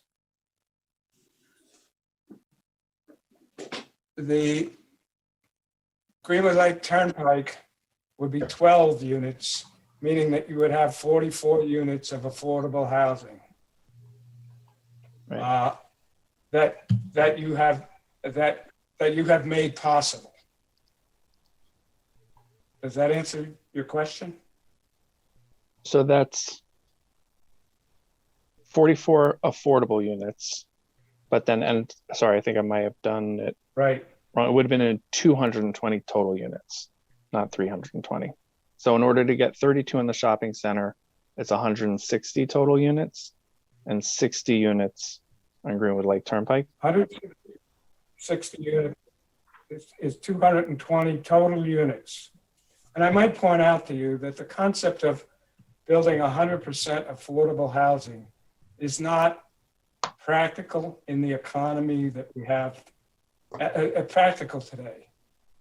A developer is not going to come in and build 215 affordable units. And if they did, they would be tax exempt. A nonprofit developer, right? A nonprofit developer would be tax exempt, and any nonprofit developer who comes in will be looking for subsidies from the town in order to do it, to give them a piece of land. And no piece of land in Ringwood, except these two, can develop the sewers that are needed for the property. And so the concept of 100% affordable for 215 units is not possible, in my opinion. So if I may, oh, sorry. Go ahead. No. Sorry. Keep going. No, I'm finished. Let me hear what you else. So if this is all that we feel is realistic on the properties, and part of any development here presumes a sewer and a water solution. So we are making sewer and water possible just to get these units. So why is not the total number what is realistic? Because if we're demonstrating that we can solve water and sewer, my concern is then that doesn't really take the remaining 171 units off the table, and it should have been just the 44 that are actually feasible, or 50 with some rehabs. Because in order to build any kind of sewer capacity, you must have a redevelopment area. And to have a redevelopment area, the impervious coverage on the date that the Highlands Act was adopted has to be at least 70% of the land area of the development. There is no other place in town that has that ability. There is ability here because there is an existing sewer plant that is not big enough, and because of the extensive impervious coverage that existed on the date of the Highlands Act. There is no possibility of development of water and sewer for anything else in the town. Under state guidelines, councilperson, you can't. Under Highlands, yeah, under Highlands regulation, the Highlands regulation and the state DEP regulations say that for a community in the preservation area of the Highlands, there shall be no new sewer permits. Correct. Except in the redevelopment area. And there are only Ms. 2 places in Ringwood that qualify for the redevelopment area. And that all makes sense. And I fully agree. I guess my concern is that as a part of this negotiation, we're all agreeing to those facts, but it seems like the total obligation number doesn't reflect that. So we're saying that it's just these parcels, and this is all that we can do at this density. And the other parties are saying, yes, you can do that, but then you still also have these floating 171 units that are unmet, even if we do all of this to maximum capacity and perfect execution. The top number from the point of view of the Fair Share Housing Council is very limited. And in most municipalities, they agree to a top number, such as the 215 here, and only build what they're able to build. And that's what we're doing, because to litigate the top number has been tried a couple times, okay? Once in East Brunswick, once in Mercer County, and once in Park Ridge.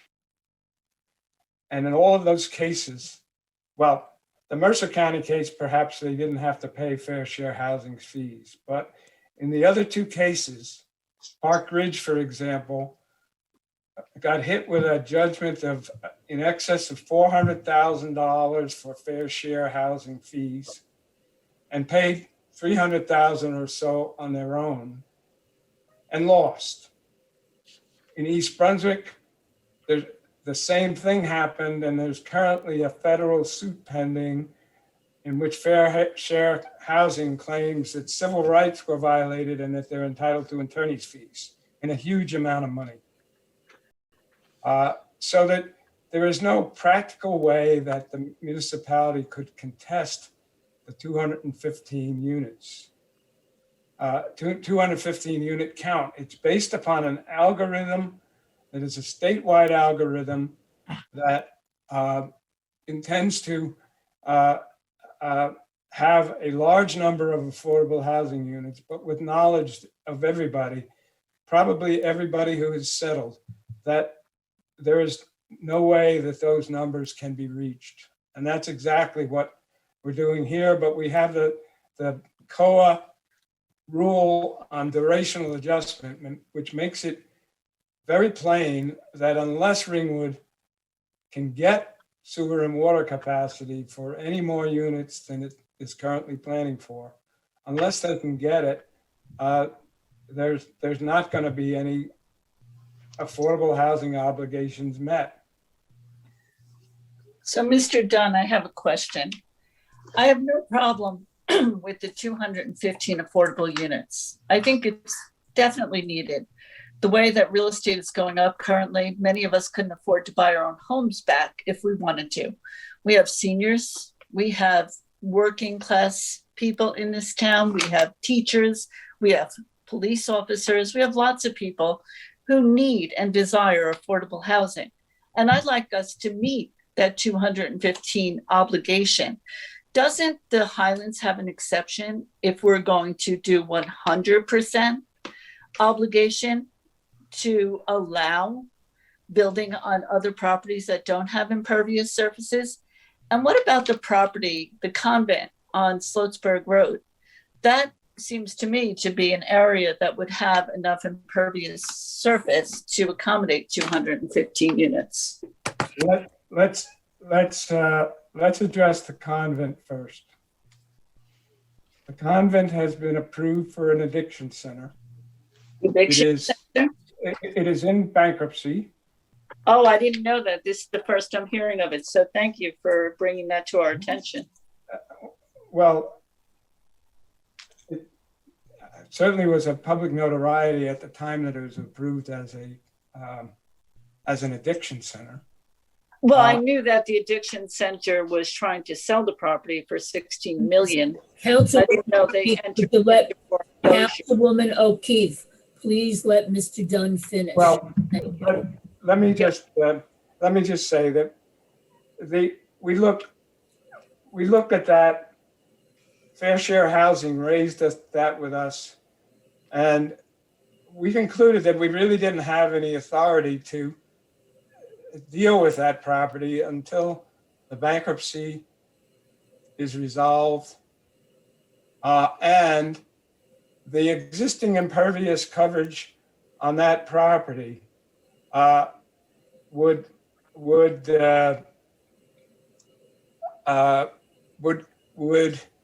support about 60 total units of housing, which is better than the 42. Go on.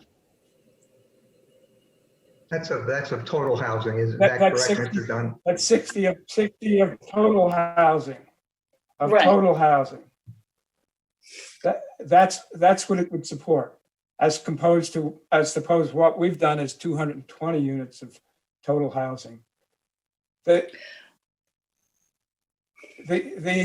making it 100% affordable is probably a situation in which the municipality would have to buy the property and turn it over to a nonprofit developer to make it 100% affordable housing.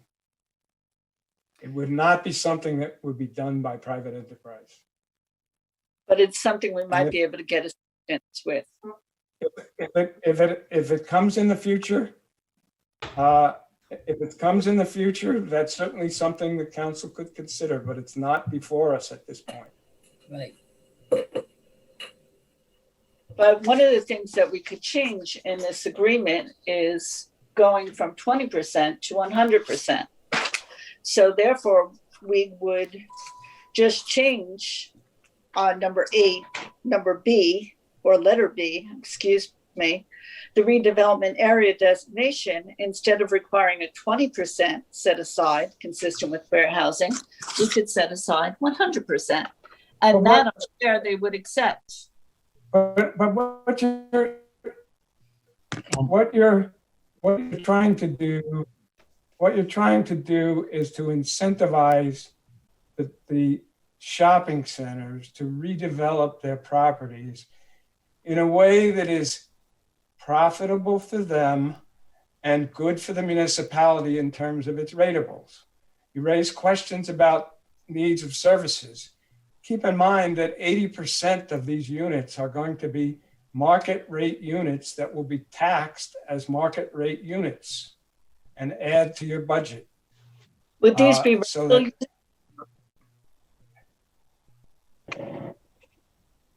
Mayor, my question was, would they be rental units as opposed to owner occupied? They would probably be rental units. Okay, so right now we're almost 100% owner occupied. And that's a big change in the type of community also by having rental units. And that many rental units on Skyline Drive brings the concern of traffic, light pollution. And I know the people of Bald Eagle Park can join Erskine, so I would assume that the people from the rental units in Fieldstone would be able to join Erskine Lake.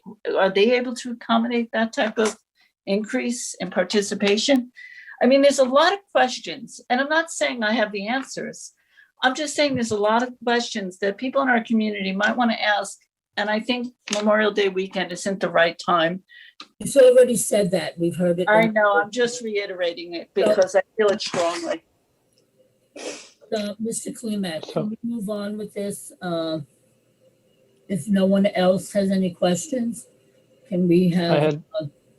I had just one Yes. question. Sorry, Mayor. Is there a slight increase? I won't call it a happy medium, but somewhere between 20% and 100. Can we push for 25% affordable, 30% affordable, where we're providing more affordable housing units, but not closing the door on for-profit developers? I don't believe that you can, Mr. Bolton. The standard in New Jersey for what they call inclusionary zoning is that the affordable units are 20% of the total units. And that seems to be a formula that is accepted by the builders of that housing. Because after all, what actually happens in these developments is that the owners of the affordable units are in effect subsidizing the owners of the market units are in effect subsidizing the owners of the affordable units. So that a developer makes a projection of how much income he's going to be able to receive from the property, and then determines how much it's going to cost him to build the unit. And if that balance is not what is possible, they don't build. But throughout the state, housing of this sort is built at a 20% rate. It's what COA requires as the minimum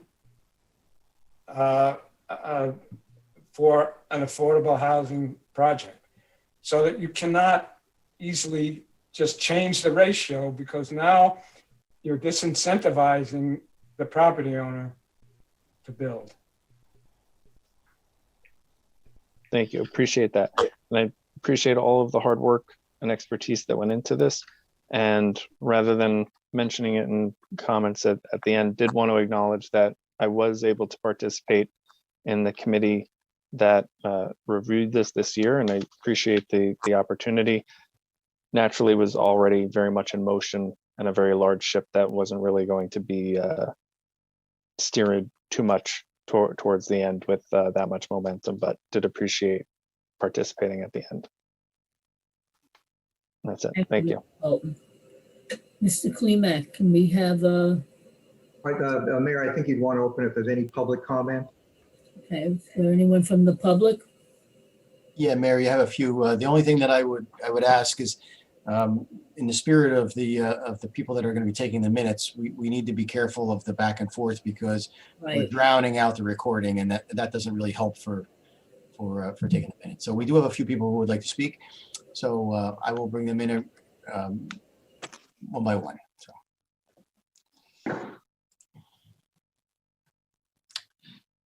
Ms. Boyle, if you could just state your name and address for the record again. Yes, good evening. Amy Boyle Geisel, 10 Juniper Terrace, Ringwood, New Jersey. Mr. Dunn, thank you. You have an encyclopedic knowledge of this subject. I greatly appreciate the overview.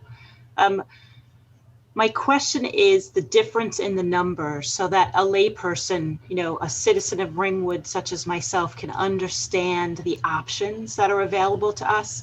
The way I read that April 27th letter was 215 units, right? Which could be deferred because of the inadequacies of the water and the sewage available. So the numbers that you're mentioning tonight, first I heard 180 units, 36 that would be affordable. I'm a little confused now on the breakdown of where those units are going. Then I heard 160 units at Fieldstone and 60 units at the Greenwood Lake Turnpike site. Could you clarify that, please? Yes. First of all, you have to understand that the 215 units that are referred to in the agreement are affordable units. Okay. that's what Ringwood has agreed is its obligation, but has been able to, but all of those are deferred until there is water and sewer. Okay, What so we're that's, proposing is basically a total possibility of 220 units, 160 at Fieldstone mhm. and 60 at Greenwood Lake Turnpike, which produces 44 units of affordable housing. So if you're going to compare affordable housing to affordable housing, this proposal has you making possible 44 units of the 215 that the regulations say that you have to have. So what would be Did the I make that result? clear? Yeah, I think so. But the result of your hard work in terms of the negotiations on this, what would be the final number at each site, the way you've calculated it tonight? Well, the 160 on Fieldstone, on that shopping center is roughly divided. There's approximately 12 acres of land on Fieldstone. At 8 units to the acre would be 96. And the remaining would be at CVS, the CVS shopping center, keeping in mind that there's a little bit of extra land over there next to the TD Bank that might be able to be developed. And so that's the breakdown on Fieldstone. On Greenwood Lake Turnpike, it's difficult to say because, well, there are 5 acres in the Redner property and approximately 2 acres in the Skyline Lakes Shopping Center. Those are the only 2 properties that would qualify for affordable housing there, and it's hard to say how that breakdown would occur. Okay. So the next step on this process, as I read that agreement, is the necessity to get the feasibility study, which has to happen within 30 days of council approval, right? And that feasibility study is only it regards the public sewage treatment plant, the CVS plant. Is that correct? What the agreement says is that within a certain period of, I think it's within 30 days of the court approval, okay, the township needs to commission a feasibility study.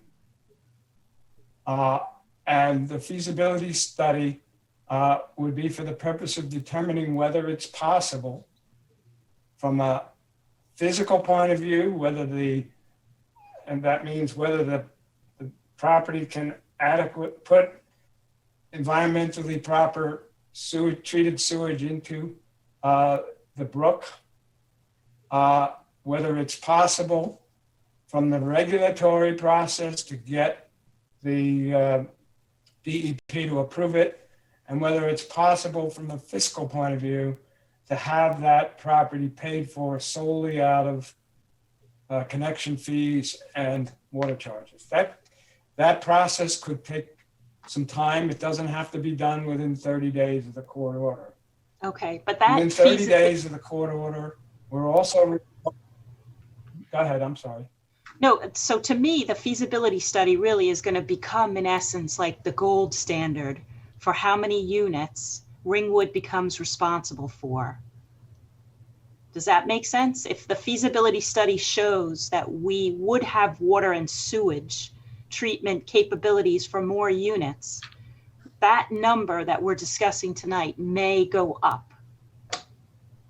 You're saying it's unlikely. No, the feasibility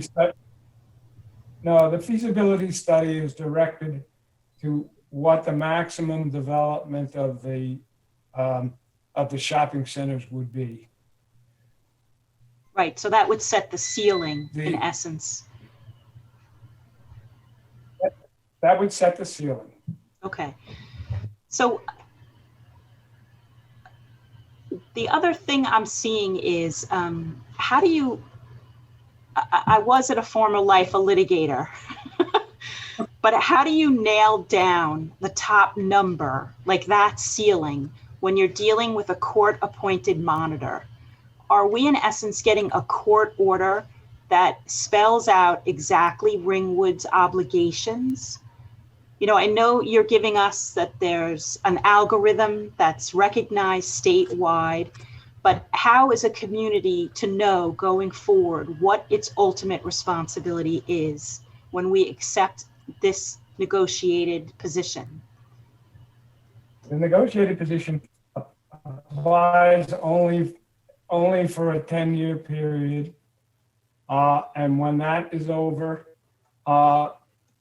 we have no idea what's going to happen, whether they're going to go through the same process again, but the same rules will apply in the next period as they do in this one. Only in the next period, we may have developed some of this shopping center, or maybe not, in which case we will get credit or not for the housing that we've developed. And everything else will be entitled to a durational adjustment going on until there's the ability to get sewer and water and sewer for a project. And it's impossible to get sewer for a project under the current Highlands regulations, except for these shopping centers. And here's a curveball. And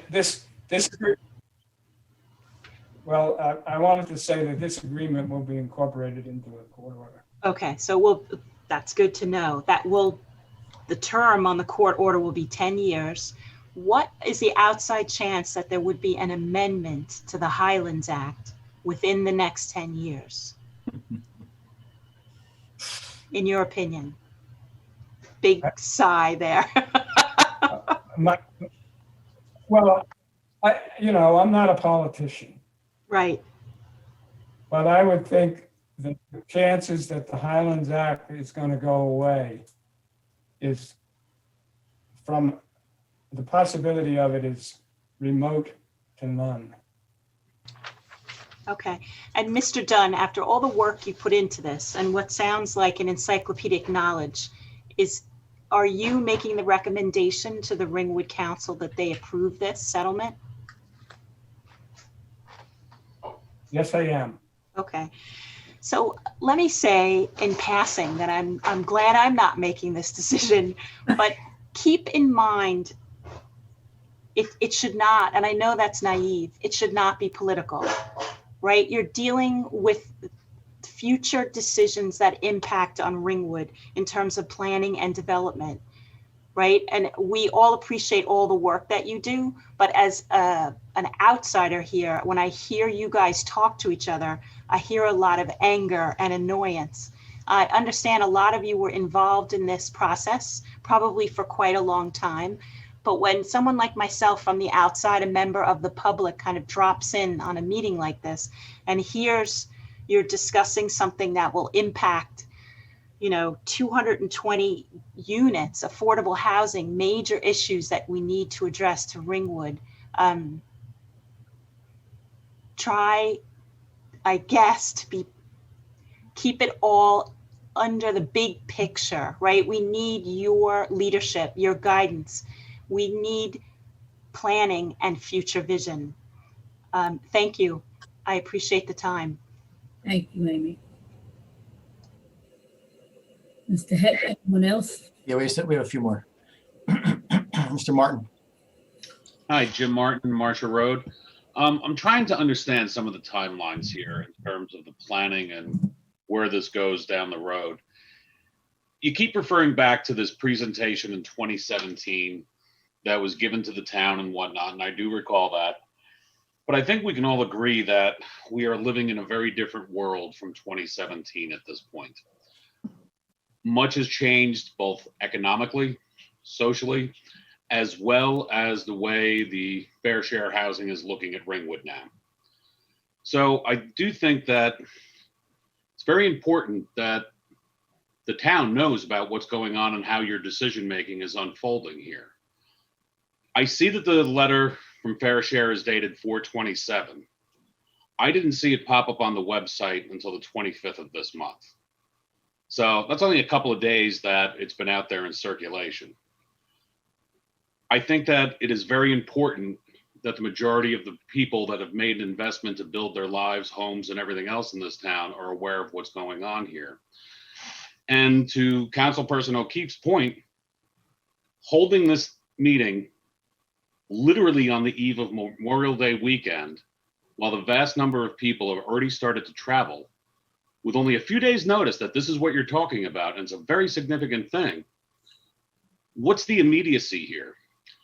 I heard Mr. Klimek give an explanation how it would make them happy if we gave an answer quick. That's an artificial timeline. This has been dragging on for what, 6, 7 years now? And all of a sudden it needs to be decided today?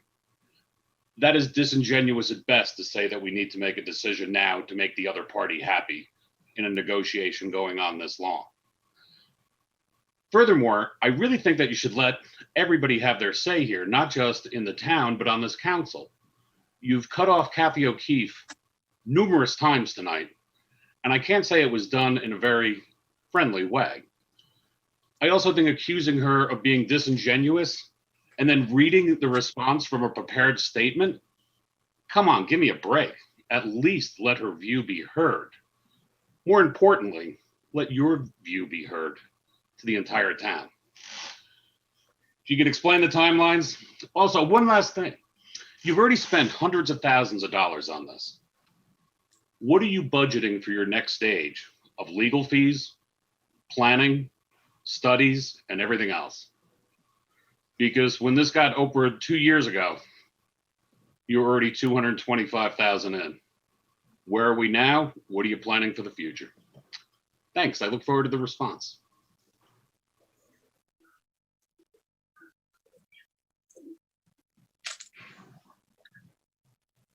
Mr. Sando, if you could unmute yourself. We were going to respond to Mr. Martin. Venkatal, 24 High Point Lane. Mr. Dunn, how are you? First of all, it really is very, very unclear. What I'm getting now is that the 215 units that we are obligated to build are now going to be how many? Is that directed to me? Yes, please. 44. 44. So there's going to be 44 fair share housing units in Ringwood as opposed to 215. It sounds like a win, but it really isn't, because in order to get 44 units, you are, first of all, going to be destroying vacant land on Skyline Drive, which should not be happening. If Ringwood Crossing is still going to look like the way it looked a couple of years ago, it's going to be a 4-story building with, did you say 160 units of apartments there at Fieldstone? No, 96. 96 and And 44. that particular rendering probably had a lot more units in it. There are other things that control how many units can be built on property, such as the ability to provide parking. Mhm. And they control the number of units that can be built, as well as the ordinance. Mhm. And there'll be 44 units over by the CVS? Yeah, something like that. Yeah. And you're Total. unsure of what's going to be happening at the Redner and at the Skyline Lake Shopping Center. How many units will there be at the Pagano and the Forbes properties? None. None. What will they be? They're controlled by the Highlands regulations. they can only build whatever the Highlands regulations can allow them to build. And that virtually is nothing. Like any other owner of vacant land in Ringwood. And I take exception, I think, to your statement that the proposed development will destroy a lot of vacant land on Skyline Drive. The land on Skyline Drive that is included in this project is fully developed with impervious coverage with exception of about 2.8 acres next to the TD Bank. That's the only vacant land that will be that may be used in this development. Okay, I understand that, but I thought the Pagano and Forbes was included in this overview here. No, that's one of the, first of all, that's one of the reasons that we've had a problem here. Is that, first of all, Mr. Forbes has essentially backed out of the litigation.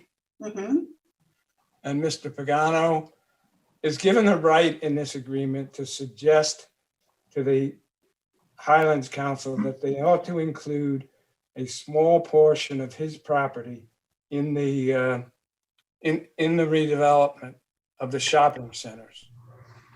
That small portion is about 1.78 acres, and at best would create another 17 acres. But we do not believe units, that he Tom. has, 17 units, of which 20%, three of them would be affordable. We don't believe the Highlands Council will allow that to happen.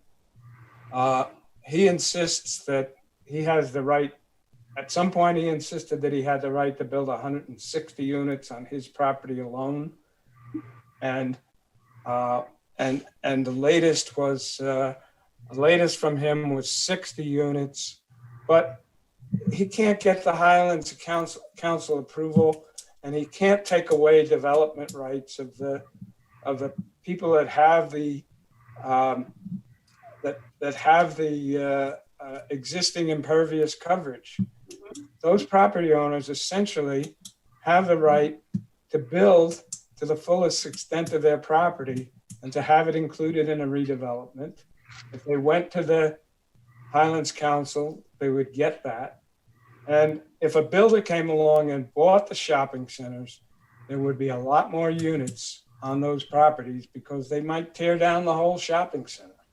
What we're trying to do here, and have been from the beginning, is to preserve as much as we can of the shopping centers. I think everybody recognizes that shopping centers are in trouble these days. It's evidenced by the great number of vacancies in Fieldstone right now. And if they're left to deteriorate, what you'll end up with is you may end up with failed shopping centers, in which case, if we don't have this settlement, somebody could come in and insist that they be allowed to build a lot more housing units on the property. Densities of 6 to 8 units to the acre are minimal compared to what somebody could, if there is a market, that somebody could build on these properties. Well, maybe, because I mean, the way shopping is today, it's very, very different, which is why the strip malls are empty, because nobody shops in town.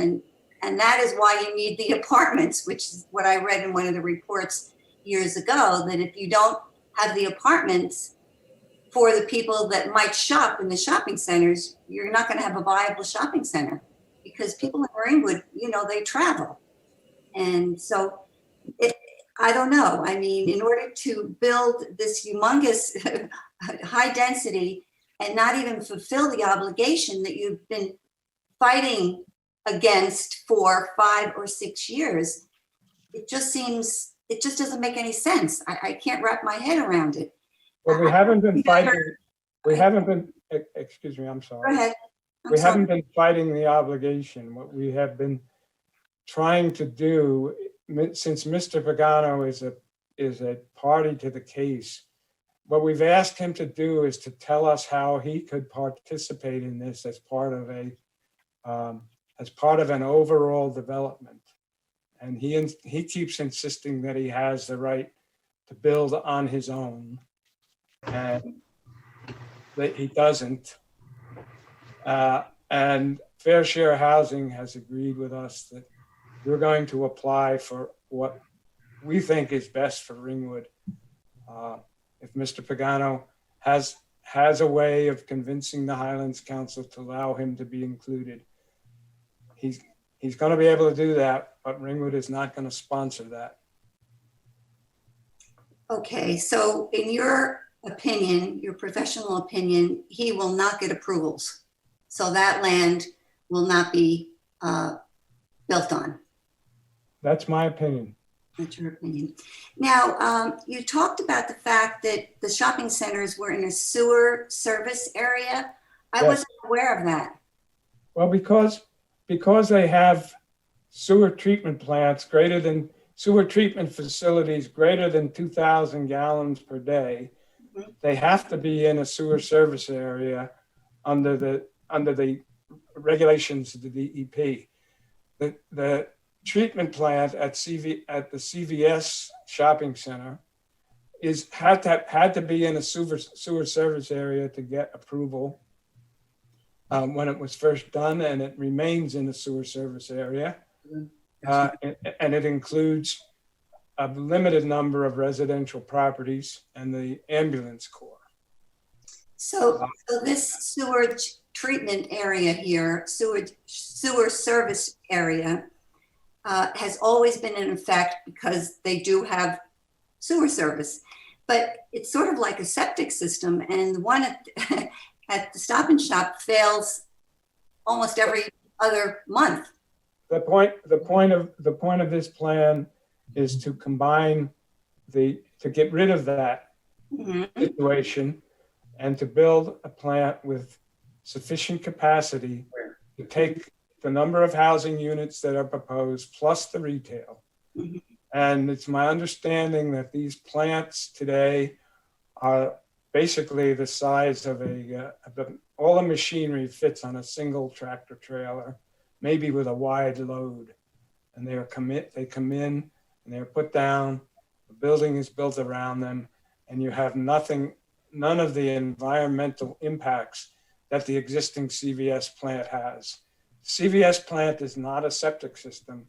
And if you go down and visit it, I think you will agree that it's. No, I know that isn't, but the Stop and Shop is. Well, the Stop and Shop would, if this plan goes through, the Stop and Shop would be required to connect to the new plant. And you're saying that James Drive would also? It's connect? possible. It's possible. It's possible. And how much acreage would that take? It presumably takes a very small amount of acreage to build these kinds of plants. Is this something that the Highlands Act has approved already in other places? The Highlands Council? I don't know that. I don't know that. The redevelopment certainly, the redevelopment of properties certainly has been approved elsewhere under the Highlands regulations with a lot of limitations. They look at all the environmental impacts before they approve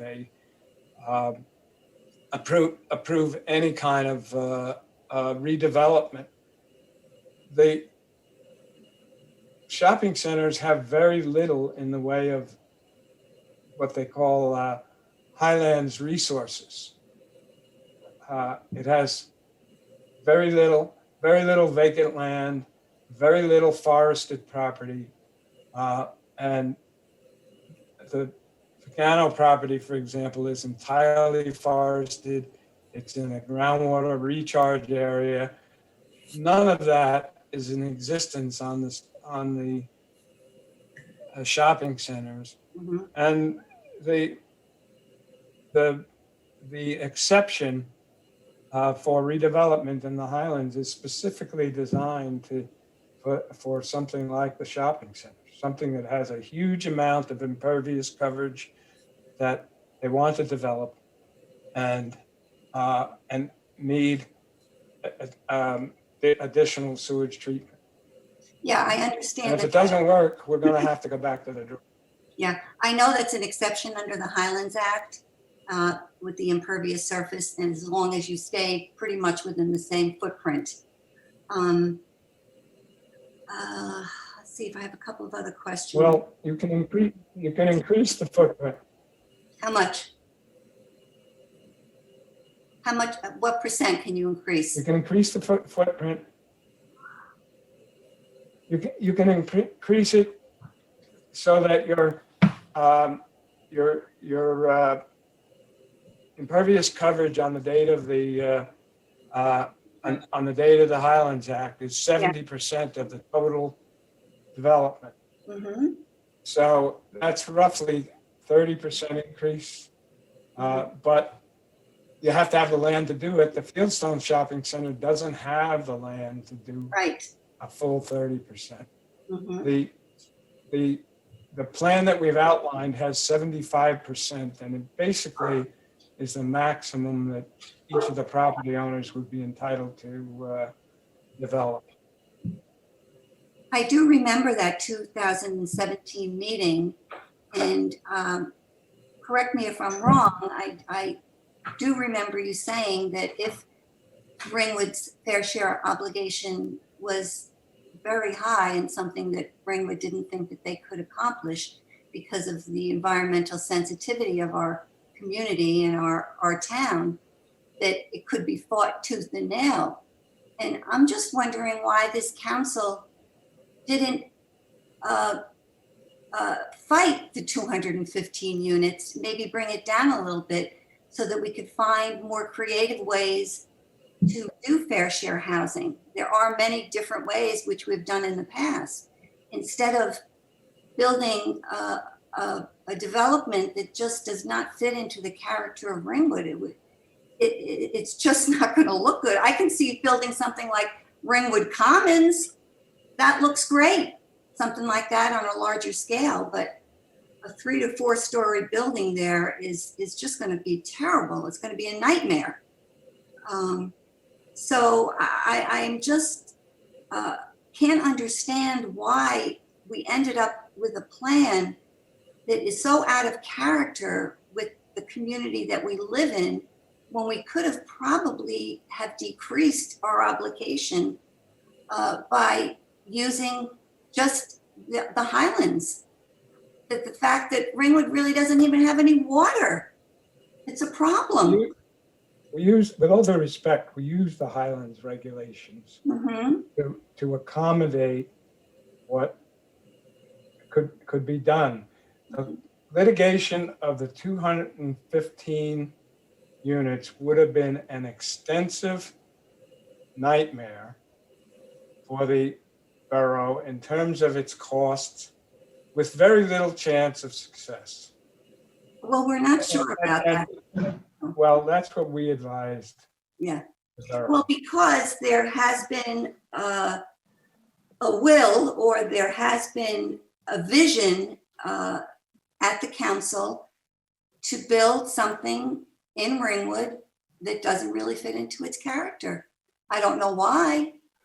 I really don't know why, but it certainly doesn't make any sense. And it's hard to imagine that we would be ruining Skyline Drive and not even getting the amount of fair share housing that we were under obligation to build. And you guys seem to think that that's a good thing. I don't know. Now, as far as a convent, is it true that the fair share housing mentioned that? They mentioned it because they were uninformed about it. Yeah, They mentioned it because it is in a sewer service area. yeah. But it's committed to the addiction center. Well, I know that's going bankrupt, but the sad part about that story is that the state of New Jersey was willing to buy the convent and let Ringwood maintain it and use it, and Ringwood refused. I think that maybe you should go back to the drawing boards there. If they're going bankrupt, maybe the state can buy it again. I mean, it's And contiguous. if that happens, Ringwood would be able to consider what kind of housing could be built on that property. Yeah, But at so this you point- should at this- wait and see, because rushing into something like this, that from talking to a lot of people that I know, they just don't want this kind of building in Ringwood. Not that they don't want fair share housing, they do, but you're only getting 44 units. So anyway, thanks, Mr. Dunn, appreciate it. Tom, do you need a break? You've been talking for 2 hours, or you're okay? I'm okay. Yeah, I'm holding so far. Let's see how many people we have. Okay. How many people do we have? There's 4 more people, and what I would ask everybody to do is try to not be repetitive and ask your questions, and we'll go from there. So, Mayor, I'll go on to the next person on the list. Yes, please. Jennifer, if you could just unmute yourself and state your name for the record. Jennifer Shu, 205 Lakeview Avenue, Ringwood. And thank you for taking my questions. I know several people have asked about this, but I'm still a little bit concerned about just planning on 44 units out of the 215. So I was wondering, could it possibly happen if we agree to this, that at some point down the road within the next 10 years, we're held responsible for the rest of those units? It could be, but under current law, you're entitled to have them durationally adjusted until sewer and water becomes available. And sewer cannot become available unless, under the Highlands regulations, unless there is a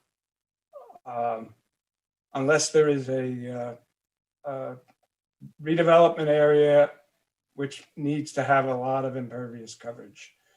And there are no places like that. So yes, if everything changes, Ringwood might have to respond to it, but that is unlikely in my opinion. And you'll need to respond to it at that time. And with regards to the mention of the convent area as a possible other location, were any other impervious areas mentioned as possible locations, or? No, the convent already has sewer, a certain amount of sewer capacity that was approved by the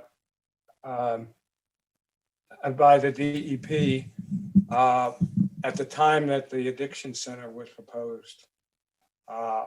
And that supports, as I said, about 60 total units. But there are no other places in town that have that existing sewer capacity. Okay. It seems as though you're saying that the necessity for building the additional units beyond the 44, the affordable units, has to do with providing incentives for developers, and that if we went to nonprofits, that simply wouldn't work because we'd have to somehow subsidize the nonprofits. I was just wondering if there are any models in the state where nonprofits have done this that we could look at.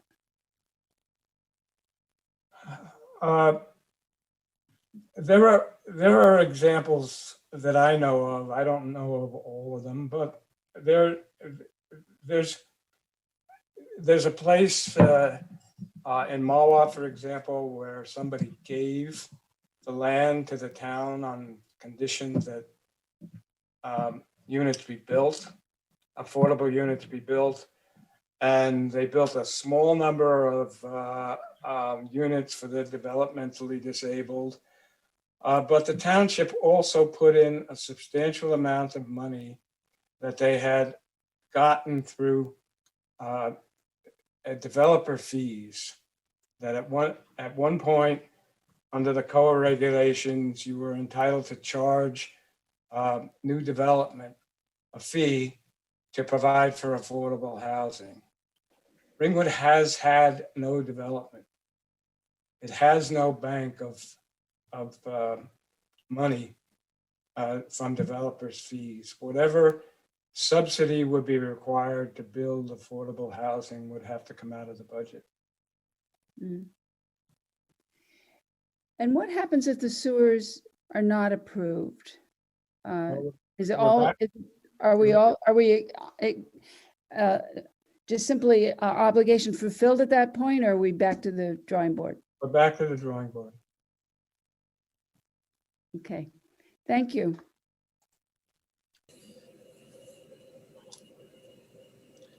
Mr. Helms, if you could just, Unmute. what's that? Hello, If you could this just is take- Jennifer Helms. I'm the wife of Joseph Helms. I'm on his Okay. profile. State your name and address just your address for the record. Yes, this is Jennifer Cabrera Helms. I'm at 30 Windbeam Loop, Ringwood, New Jersey. Thank you. May I go on? Yes. Okay, thank you. I really appreciate all the council members here. You guys are doing a great job just explaining everything. I am currently a licensed sales agent, and I'm currently working with myself actually to build a company for affordable housing. And I really felt this whole meeting is just uncalled for at this time. And I totally agree with Council Member O'Keefe, as she has explained that this is such a huge part of a community, and we're not giving any leeway to anyone to have in the community to have a say on this. And it's being, done right now. Is 10:02, and I'm sure not a lot of people aren't here. And I only found out about this meeting through Roundabout, and I came on here because I feel like there's not a lot of information in Ringwood as to how we can get involved, how we can do things, just to be part of the community, make the community better. And one of the things that I have seen is that from the conversation everybody is having, that everybody's trying to preserve this plaza that is either basically part of Stop and Shop or CVS. Those are the two locations, and those two companies basically have a hold on the whole location, and they basically get subsidized from the government because they have empty buildings that are not being rented. I want to know, what is the deal with trying to preserve something that's not working out in our community? I've been living here since 2015, so I've been asking people, I'm having conversation just to see how we can grow the community, because every time we come up to having any conversation about evolving and growing as a whole in community, it's always shut down in the sense of, well, we don't want to have any competition. Let's say somebody wants to open something in the plaza next to Stop and Shop. It is totally any business is unable to go on and really prosper because they cannot compete with Stop and Shop. They cannot compete with CVS. So you have a lot of units within that plaza that are empty, and they're not bringing any type of revenue. Instead, they're giving the real estate companies that own that plaza all the revenue from the government subsidized. So I'm really confused here why we're even having that, which is totally why I agree with O'Keefe. On Memorial Day weekend at 10:04 p.m., we're having a conversation that is so important to our community who is growing. And I'm just at all. And also, I've seen the disrespect that has been happening from those who have been opposing the situation and how they're feeling, because a lot of the council members, and I'm speaking freely here, definitely have an agenda as to how they want to navigate everything, how they want the community to grow, how they want to innovate the community, and it's not really what the community as a whole. So I really want to know why we're having this such important meeting on a day like this, and we're being shut down because we have a different perspective. And I'm really interested because I am in the real estate business. There's a lot of discrimination. There's a lot of racism. And I feel that sort of this is kind of how it's feeling. The climate is feeling like we don't want to bring anybody that's outsider. We don't want to develop anything that could change the community because we want to preserve the community. But the community is not growing. The revenue is not getting to where it's at. I drive every time to Skyline, and what I see is all the business is leaving because there's nothing in the plaza. So what are we trying to preserve here? That's what I'm trying to figure out, and why we're having this such an important meeting on this day. That is all. Thank you.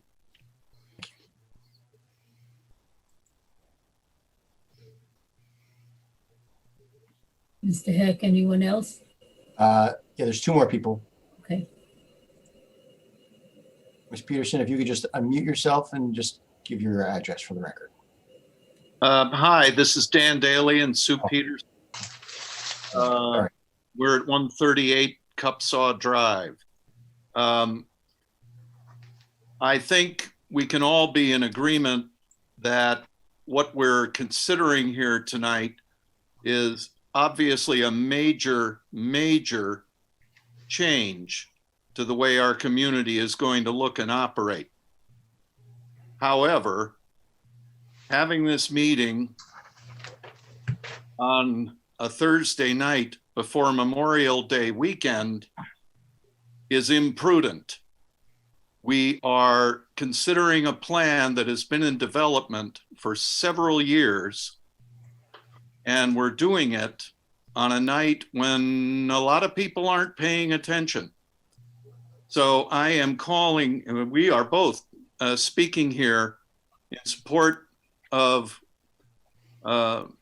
Ms. O'Keefe, that we have a town hall where the community at large can consider the pros and cons of what this will do to our community. Because I'm old enough to remember when Robert Irsay moved the Baltimore Colts to Indianapolis in the middle of the night when nobody was looking. And this feels a little bit like that. So let's have a town hall. Let's let the community consider at large the pros and the cons of this very big change to our community. I feel, and we both feel, very much like the rest of Ringwood, that we're tired of looking at MD Video empty. I think it's been empty since before electricity. We would like to see more development and economic vitality in this town. But with all due respect to Mr. Klimak, I can't believe that something that's been in the offing for many, many years is suddenly going to go sour if we don't decide tonight. That can't be right. It's just not logical. It's not sensible. So let's pull back. Let's call a town hall. Let's propose this plan with a clear list of pros and cons so that the community at large, looking at the mock-ups, looking at how this development is going to appear to us who drive through here every day, and we can have a voice in what's going to happen in our community. Thank you. Thank you.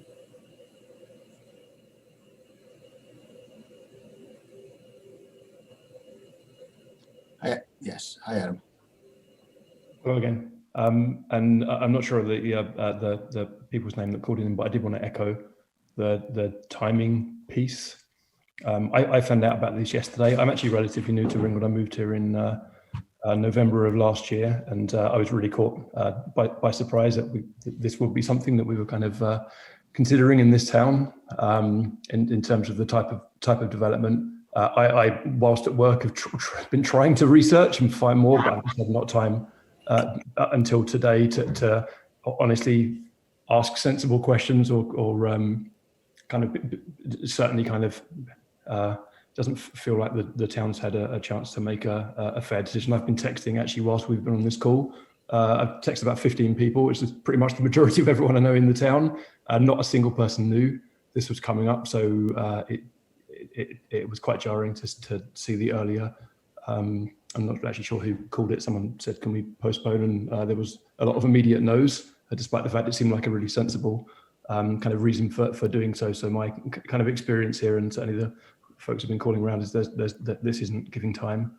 I did have quite a specific question though, and I've just been kind of writing all the numbers down and trying to work back. As I understand it, the point here is that the negotiated number for the affordable housing is 215. We're saying that with what we can develop, realistically, given the kind of sewage limitations and Highlands Act, etc., will get us to 44, which is obviously short of that. And then, as I hear it, we make the case that we've done what we can, and there's nothing more that is developable. Probably not a real word.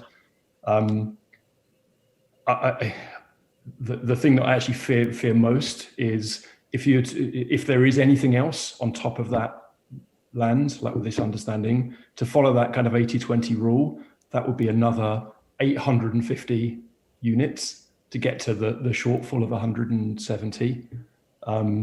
So I guess I wanted to ask if anyone had any knowledge of any other potential sites that could come up after this, because I think we should be fair on like whether actually this conversation is around the numbers with the very limited kind of development per here to get to the 44, or whether there's, this is the first, and 850 units, obviously with a population of under 13,000, would have a pretty significant impact.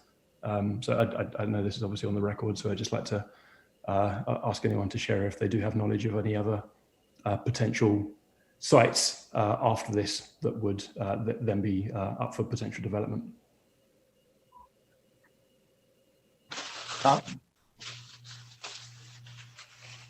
Tom, do you There want are no potential sites. There are no potential sites that can be built under the Highlands regulations. Thank you. I appreciate that. My final, and I'll assume because no one else is saying anything, that's kind of no one else knows of anything. And the final question is just on the I guess the fiscal side of this. I think there's been a little bit of mention about increasing tax base and some mention of potential downside for not doing this, i.e. like high fines being levied. But as I understand it, we won't actually know the cost to the town of this development in terms of traffic and policing and services and all the other kind of things such as that until the feasibility study. So it isn't, we're not making if this resolution is passed, we're not passing it on the basis that we don't actually know whether it will be a negative or positive when you assess the cost. And I'm far from a town planner, but obviously Skyline Drive is a single lane, everything is kind of single lane, and a couple hundred units, and the people that will bring is pretty sizable.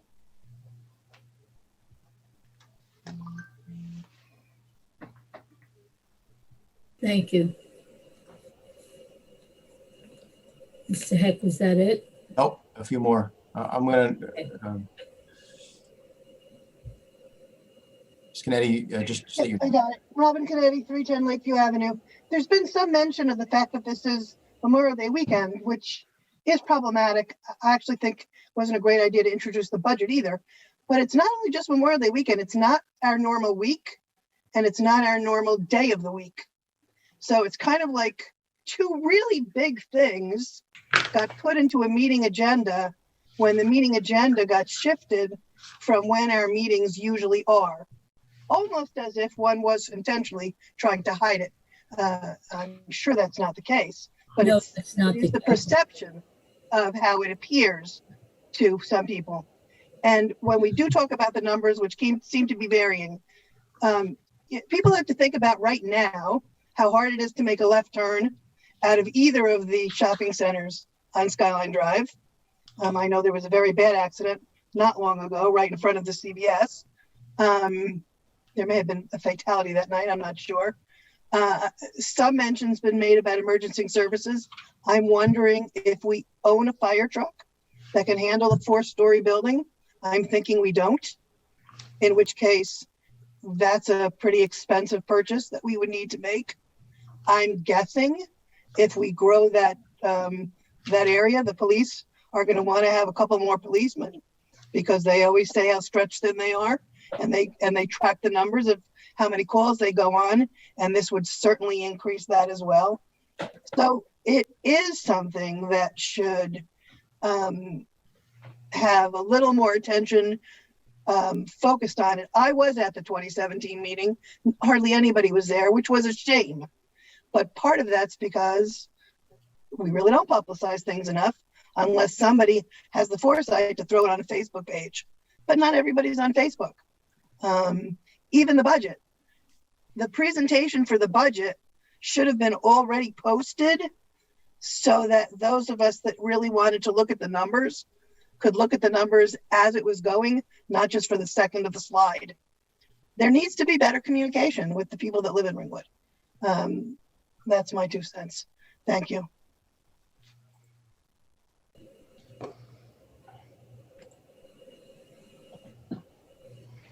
Ms. McKee, just state your name and address for the record. Hi, Katie McKeever, 33 Old Road. I would like to first of all thank all of you for being here tonight. And I really especially want to thank you for actually answering our questions. I feel as though I know a lot more than I did prior to this evening. And everybody's mentioned how we're leading into Memorial Day weekend and it's already 10:30 at night. And I want to thank you for spending the time to kind of start to enlighten all of us about this process. I know that I'm going to be a little repetitive, but I'm going to put it in the form of a question. I'm wondering about the feasibility study itself. So I've heard so far that the feasibility study would focus on sewage and water. Would the feasibility study take into account some of the other items, including traffic and what that would look like, and also including the fact that our emergency services are mostly volunteer, especially the ambulance and the fire? Is that something that is considered in that feasibility study? And if it's not, what's the process after sewage and water? Is sewage and water passes? Are we going forward with the project? Thanks. The feasibility study that's agreed to in this agreement deals only with sewer and water, because that is the critical thing about whether the project can go forward. There will be substantial time for the planning board in connection with adoption of the Fair Share Housing Plan and the zoning ordinance to consider feasibility and to build into the ordinance those things that can protect against any of the conditions that you might need to impose in order to make sure that traffic flows freely and to make sure that the properties are attractive. The 4-story height in the ordinance is not in the settlement, and I would anticipate that the planning board would be able to create an ordinance that might not include the whole 4-story height. It might necessary to be only a 3 or something of that sort.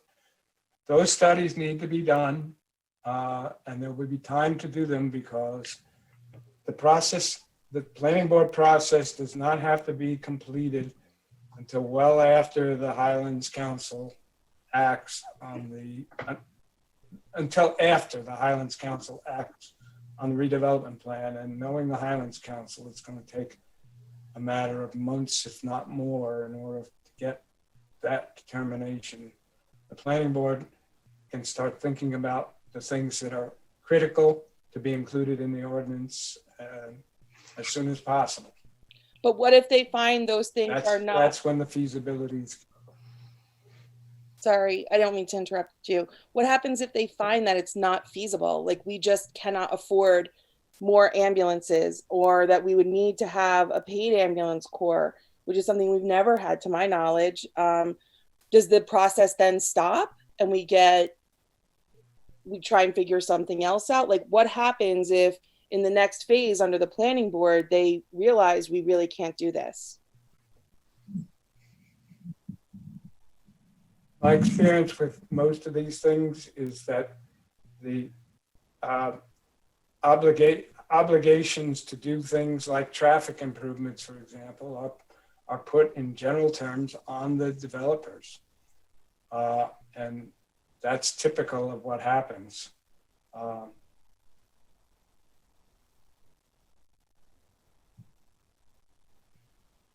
You're saying some of that happens through the planning process.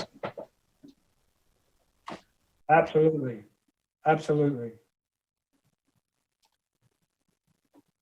Okay, thank you. Thank you.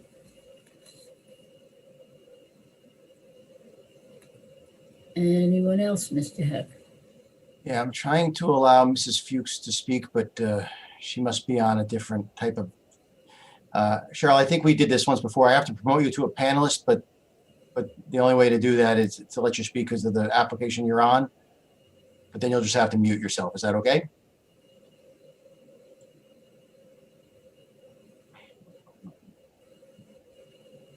Ms. Fuchs? Hello? I'm here. Sorry.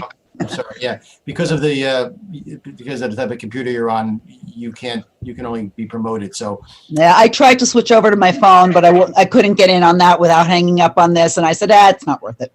okay, well, unfortunately, when I take you out, though, you'll be removed. So I might have to just put you on mute so that you're not participating in the meeting after. But Okay. stay Well, I can sign in on my phone afterwards if I can do that. So. Thanks. Cheryl Fuchs, 18 Linnea Place. Just a couple of questions and a statement.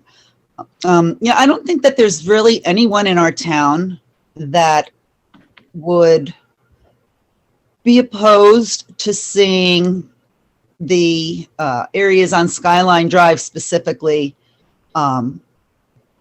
made look better and made more appealing for businesses, and even some housing, but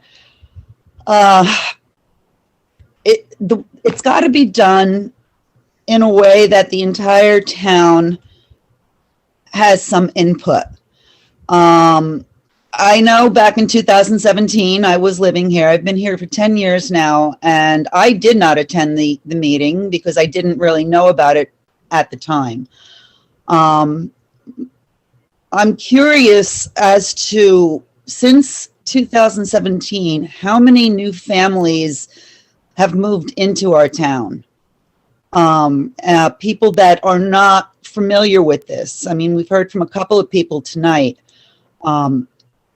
I just know the only reason I knew this was even back up for tonight was because of Facebook. And what I've read on just one thread, like almost 200 comments from people who had no idea this was going on.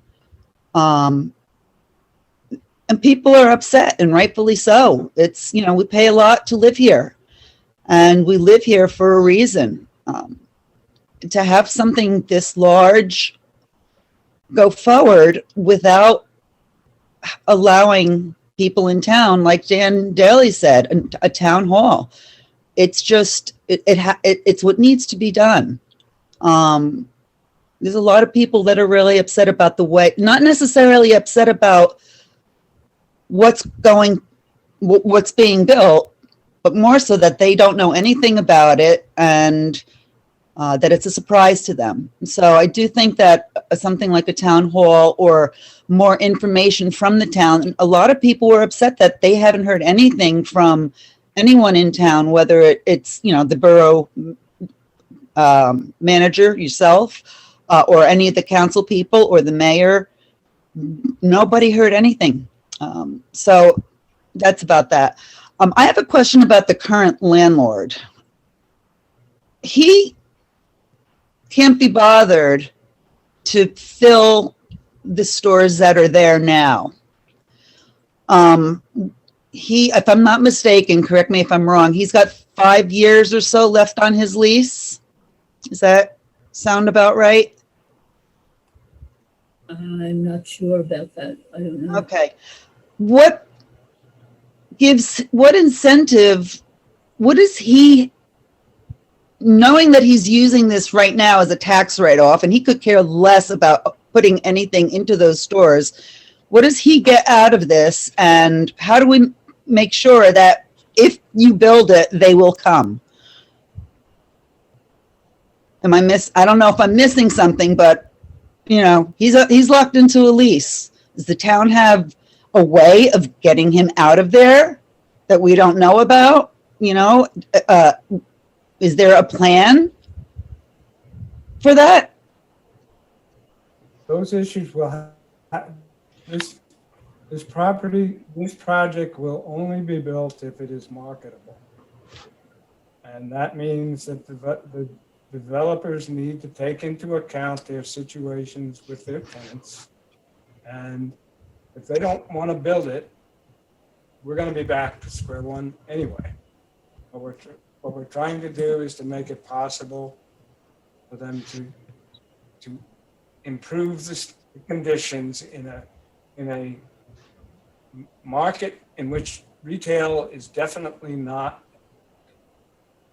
favored in the current situation. Housing is better than retail in the current market and in markets for the future. If the property owners don't agree to do this, then at the end of our time period with this fair share housing thing, we'll be back at square one. But without doing it, we can't get off square one. You know, I've wanted to open a retail business in town for quite a few years now, and I would love nothing better than to have a beautiful little downtown to do it in. You know, make it nice, little cafes, make it look like it's part of the neighborhood. You know, I think a lot of people would love to see the same thing, but you know, from what I'm hearing, that's not what this is going towards. It's not what's important. It's this housing thing that's more important. So that was my question. And again, I really think that this is something that, you know you say there's an urgency to it, but hold it off for a week, advertise for 2 weeks, put it in the papers, put it on Facebook, put it on the borough's page, wherever you want to put it. We need to have the entire town involved in this. Maybe not, at least have a say in this and know what's going on and legitimately listen to their questions and let you all answer. I don't know how many people are on the call tonight, but I'm sure it's a very, very small minority of people who live here. I mean, it's only fair to us. We pay a lot of money to live here, and we live here because we love it. And that's all I have to say. So, Ms. Fuchs, when I remove you, you know what's going to happen, right? So yeah, I'm going to sign back in. Okay, I'm sorry. No worries. Thanks. Bye now. Bye-bye. Mayor, we have one more person that hasn't spoken. If you would like to let that person speak, or what would you like me to do in terms of? Well, he'll let this one last person speak, and then we'll move on. Jacqueline, if you could just state your name and address for the record. Jacqueline Fritzky, 371 Skyline Lakes Road. We just drove here, or we just moved here. So that's one of my comments, is to say that the 2017 thing is the most important. Hold on. Sorry, Jacqueline, start that again. Hi. Sorry, I'm sorry. 371, what? Yeah, we got your address. Okay. That's okay. Yeah, okay. All right. So clearly we're, kind of new here. So we weren't involved in the 2017 thing. But in terms of the Highlands Act, everyone's addressing just the sewage limitations. And when I looked it up in like the, 5 hours that I had to look it up that I heard about this, I was introduced to the 9 preservation area goals that are included in that act. And this proposal does not address any of those goals. It goes against every one of them that's on there. And And I also have a lot of the concerns that many other Ringwood residents had in terms of like of Transportation, you know, like living on a road where I need, well, we all need Skyline Drive to get out of here, but there's only, you know, 3 outlets to get out of here. So how you would have, you know, thousands of more people move in and still be able to make a right or left on Skyline Drive, I can't see how that would work. And in terms of the EMS, I heard someone address the larger trucks, but it's not only the fact that you would need to provide larger trucks, but you would also need to rebuild all of our fire departments to house those larger trucks. I don't know how we would be able to do that.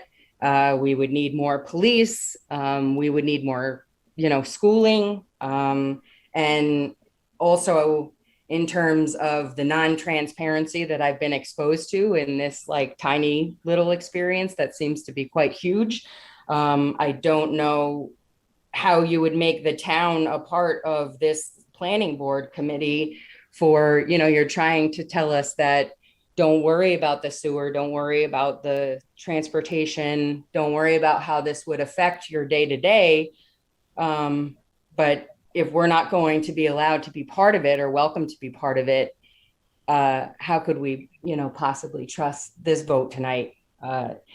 You know, and also when you go on to the Ringwood webpage, there's like this beautiful quote of how wonderfully beautiful our town is. And when you drive down Skyline Drive, you see these beautiful things. And, you know, we have award-winning from the National Geographic. We have an award-winning drive to get into our town, and we're full of state parks that, you know, barely any other towns in our whole country can be accredited to. And you're talking about building like 4-story condominiums with, just like the last woman was speaking of, failing retail underneath it.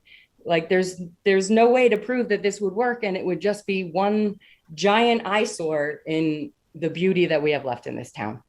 So I apologize if I seem naive or stuttery, but that's what and also I would like to know more about the feasibility study in terms of vegetation disturbance and endangered species, because that is something that would have to be wildly protected and would also cost a lot of money on the town to make sure those things are protected. And I know that we have them right down to certain earthworms and snakes and the things that nobody cares about, but they would all have to be protected. And I would like to know that we would be privy to those like wetland study reports as they come out, because that's a very important part of our environment. So I think that's what I got right now, but I'd like the opportunity to share more as we go forward.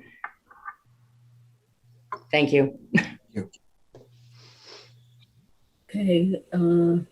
Everybody has spoken one time, Mayor. Okay. Mr. Klimek, where do we go from here now? Motion to close the public portion. Yes, can I have a motion? Close public portion. Mayor, I'll move to close public. I'll second that. Roll call.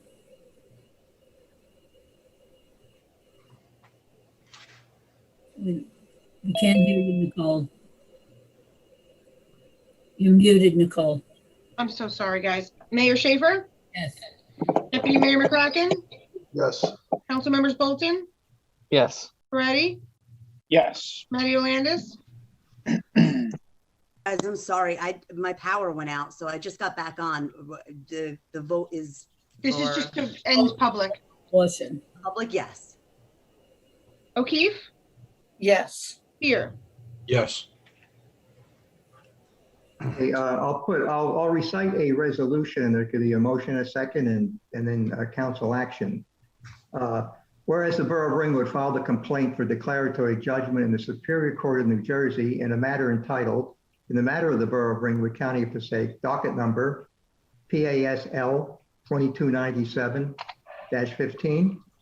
And whereas Fair Share Housing Center, that's FSHC, is the Supreme Court designated interested party in this matter, in accordance with NJAC, these are elements of the administrative code, 5:96 and 5:97, and also as empowered in a certain case at 221 NJ, that's New Jersey Supreme Court, 2015. That was the New Jersey Supreme Court decision that stimulated all of this.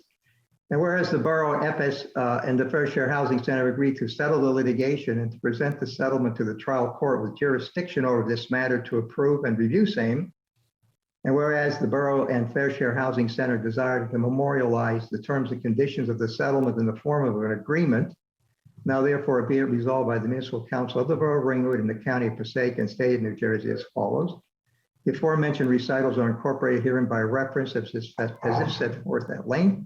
Number two, Borough Attorney Richard Klimek is hereby authorized to execute the settlement agreement as set forth in a certain letter dated April 27, 2021, from the Fair Share Housing Center signed by Adam M. Gordon, Esquire, counsel for intervener interested party, and addressed to Richard J. Klimek, consisting of 14 pages and attached here too as Exhibit A.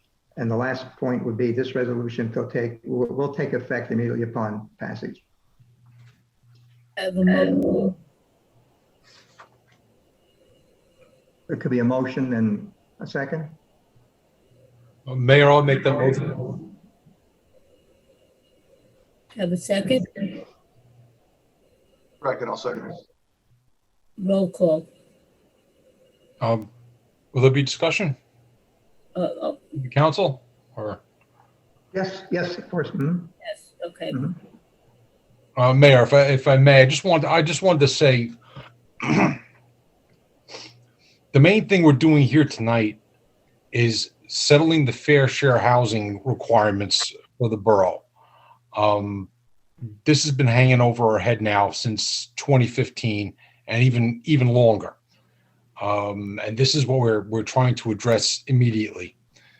The follow-on items that we are going to be looking at in the future will include everything that was mentioned by all the speakers. But what we need to know is what the affordable housing requirement is going to be, so we can understand what the scope of any future development is going to be at those sites or all throughout the borough. As a matter of fact, we can clearly understand that any redevelopment in the borough is going to have some kind of affordable housing requirement attached to it. We see just from development that we see going on around us and not in Ringwood, that strictly retail developments don't seem to be going on, and mixed use developments are really what developers are building right now. And we have to understand what our requirements were for a fair share, so that we can understand what the total scope of a development would be. Given the need for market rate housing to make it all worthwhile, financially feasible. So there's a lot of steps left to go, but this is a very important part that we have to get wrapped up so we can move on and actually study what's going to be going on there and what we're going to zone for out in along Skyline Drive and along that area on Greenwood Lake Turnpike. So really, that's all I wanted to say. We are quite a few steps away from anybody proposing any kind of development. What we are establishing are the densities that we can possibly accept on the site. Thank you. Mayor, I would like to also address the fact that there were a number of questions asked by residents that have not been answered here tonight. Specifically, it was said that we spent thousands of dollars doing this so far, and now we're going to have to do a feasibility study. What will the feasibility study cost this municipality to do? Also, from the feedback I heard from the small number of residents who are able to attend, I think there was a consensus that they would like us to put this on hold to allow more input. And this is just rushing it, and we're not meeting the need for affordable housing. We have a great need for affordable housing. 215 units is a drop in the bucket. We can go 100%. We haven't looked into grants from Passaic County Economic Development Commission to help us meet these goals. We have not looked into the fact that if the convent is in bankruptcy, that we can possibly purchase that. There's a lot of other avenues for us to explore that this council hasn't taken the time to explore, and other opportunities that we can offer the public besides high density housing on Skyline Drive. That is one of our residents said is one of our crown jewels that we are voting now to scar. So I really think we should listen to our residents, put this on hold, have that town hall meeting. And if we're going to go ahead with trying to offer affordable housing, do 100%, not 20%. The county would help us reach that goal, I'm sure, as would the Highlands Council, because that would be more beneficial to our seniors, to our police, to our teachers, to those who are trying to live in this community as real estate prices skyrocket. Thank you. Anyone else? Mayor, if I may, just a couple thoughts, coming off of what Councilwoman O'Keefe mentioned. A 100% affordable housing project of a scale that would have 215 units would get waivers from the Highlands Council and from the Highlands rules. That's part of the Highlands rules. So we could cut down forest and accommodate that. If we don't want to go onto virgin territory to do that, we would have to go in these three areas that we identified. The two shopping centers on Skyline Drive, or down at Greenwood Lake Turnpike, or take the fourth area. Let's add the convent in.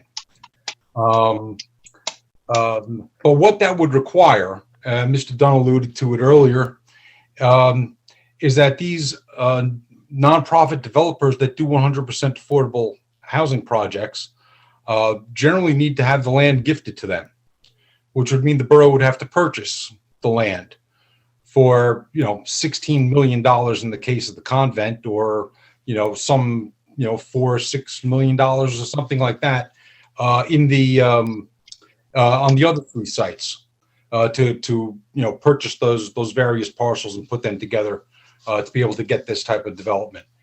And at that point, we will wind up there, and we would probably be losing. We would probably have to provide some kind of a tax rebate or some kind of give back there from the borough's perspective. So the 100% affordable concept doesn't seem that realistic. There's not that many other options, though. I keep hearing that there's other options we should explore, but there aren't that many other options. We're pretty much set with what we have here, and we sure will be able to see it. Mr. Dunn stated that we could do 62 units at the convent. I don't think we would have to pay $16 million for that property, since it was only sold for $6 million. I think the asking price could be negotiated. And I think that Passaic County would work with us on that, John. The property that the town owns is extensive already. So we wouldn't even have to purchase property if that's something we wanted to explore. However, I understand that maybe 100% isn't feasible, but we should at least shoot for a higher number than 20%. To go and build all this housing on Skyline Drive and then only offer our residents 42 affordable units just seems ludicrous. Mayor, Mr. Dunn had his hand raised. I don't want to interfere with the debate, but any waiver by the Highlands Council will not include a waiver from the DEP of the sewer requirements. Any property needs to be sewered. And the DEP will only allow those properties that have are part of a redevelopment area to be sewered. So you're limited to these two properties, and that would mean that you would have to get the property owners to agree to build 100% affordable housing on these two properties. You're not going to be able to tear down trees on a major scale anywhere under the DEP regulations. Okay. All right, we If I have, may, This is Councilperson Freddie. I'd just like to put in my 2 cents real quick. Yeah. First of all, I agree that affordable housing should be something that Ringwood offers. That said, I think what we're doing tonight specifically is about agreeing with Fair Share Housing on the number of new units we would potentially have here in Ringwood, not necessarily how it's accomplished. And that is really what our residents who we have on the call tonight, and I know who are concerned, who aren't even on the call, are most interested in, how we accomplish this. And I think most clearly put, what Kathy is most concerned with, and in my opinion, rightfully so, is that if we were to potentially accomplish 215 units, and those were 20% of the new units we added, new households we added to Ringwood in general, of this town, we have approximately 4,500 households, and we're going to add over 1,000. That is the problem that we see potentially if we were to be held to having these 215 units, and they were 20% of the new buildings, the new households we're adding to Ringwood. That's where we see the potential issue, and where I agree we should have town hall meetings, have public input, and just have more going on with that. And the nature of this meeting being when it is, rightfully so, riles people up over it. So I don't know, am I right that we're just agreeing on the number, not necessarily how we're accomplishing that? Is that true? No, that's not correct. Okay, so then You're I agree then that this should be tabled and we'll get more input if that is the case. Okay. Also, Councilwoman Landis was disconnected from the meeting and didn't get to hear all the public input. Again, I think we should table this until we've had a more comprehensive overview for the public. but we have a motion and a second on the floor. From Mr. if Clean. I could, if I may, Mayor, Yes, just a question for Mr. Dunn to clarify the Greenwood Lake Turnpike area. So only plots, existing plots that are 1 acre are eligible. If somebody purchases, was that not right? Well, if people combine lots, yes, there's a possibility that that more housing could be built there. Okay, that was a question for me. And I also, with all due respect, I have to correct the record because I believe you had misspoke earlier when you said that you were not a politician. I think that the record needs to be corrected to reflect the fact that you are a consummate diplomat, and you're doing yourself a disservice. Thank you for the compliment. I second that compliment. Thank you. That was it. all right, we have a motion and we have a second. From Mr. Klimek. Well, it's, if there's no more discussion, there'll be a roll call, Mayor. Yes, roll call. Mayor Schaefer, Yes, Deputy Mayor McCracken, Yes. Council Members Bolton, No. Ferretti. Ferretti, I'm sorry, I was muted. No. Mario Landis, Yes. O'Keefe, No. Spear. Yes. For the record, that's 2021-128.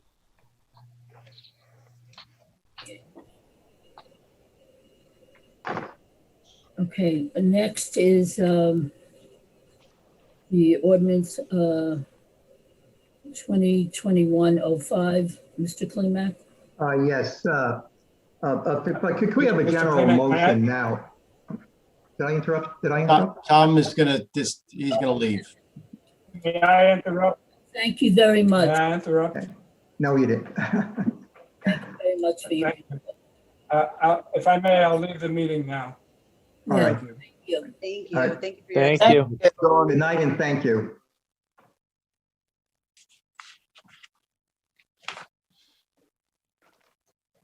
Okay, Mr. Klimak? Yes, okay, we're on ordinance 2021-05. Can we have a general ordinance that, a general resolution, so we don't have to repeat it each time since we have so many ordinances here, that a motion be made that all ordinances will be read by title for introduction and or passage.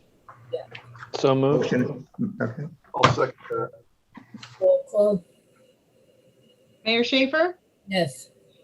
Deputy Mayor McCracken, Yes. Council Members Bolton, Yes. Moretti, Yes. Matty Landis, Yes. O'Keefe, Yes. Spear. Yes. Ordinance 2021, I'll read it by title, an ordinance amending Chapter 7 Traffic of the revised general ordinances of the Borough of Ringwood in the County of Passaic and State of New Jersey to provide additional provisions regarding the tollway of vehicles. As the police department was in touch with me, as you know, we're having a lot of illegal parking throughout the municipality. And tollway zones have been created. What this ordinance does clarifies what the fees and charges are when these vehicles are towed away and stored.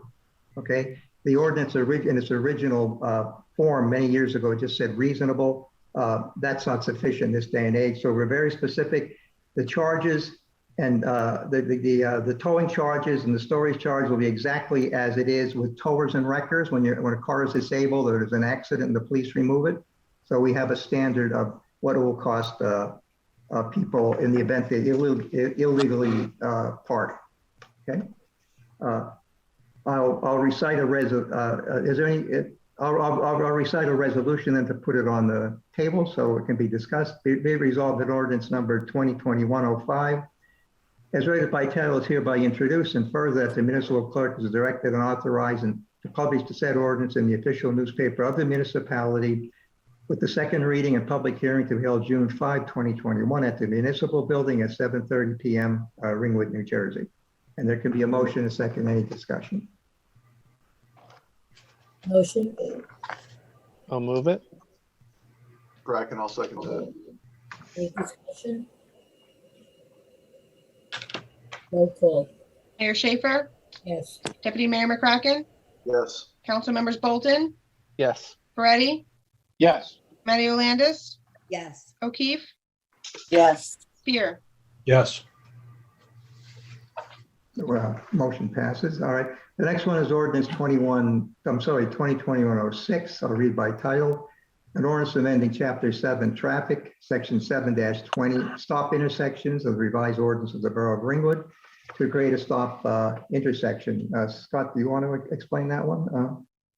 We had some residents requested some stops in the Alta Vista, Buena Vista area. The police department agreed with the stop signs, and as did the borough engineer. And this is an ordinance that reflects an introduction of an ordinance that reflects those changes. All right, I'll recite the resolution. Resolve that ordinance 2021-06 as read by title is hereby introduced, and the municipal clerk is authorized and directed to publish a copy of the ordinance in the official newspaper of the municipality with public hearing and second reading to be held at 7:30 p.m. on Tuesday, June 15, 2021 at the municipal building, Ringwood, New Jersey. Could be a motion, a second, and any action. I'll move it. I'll second that.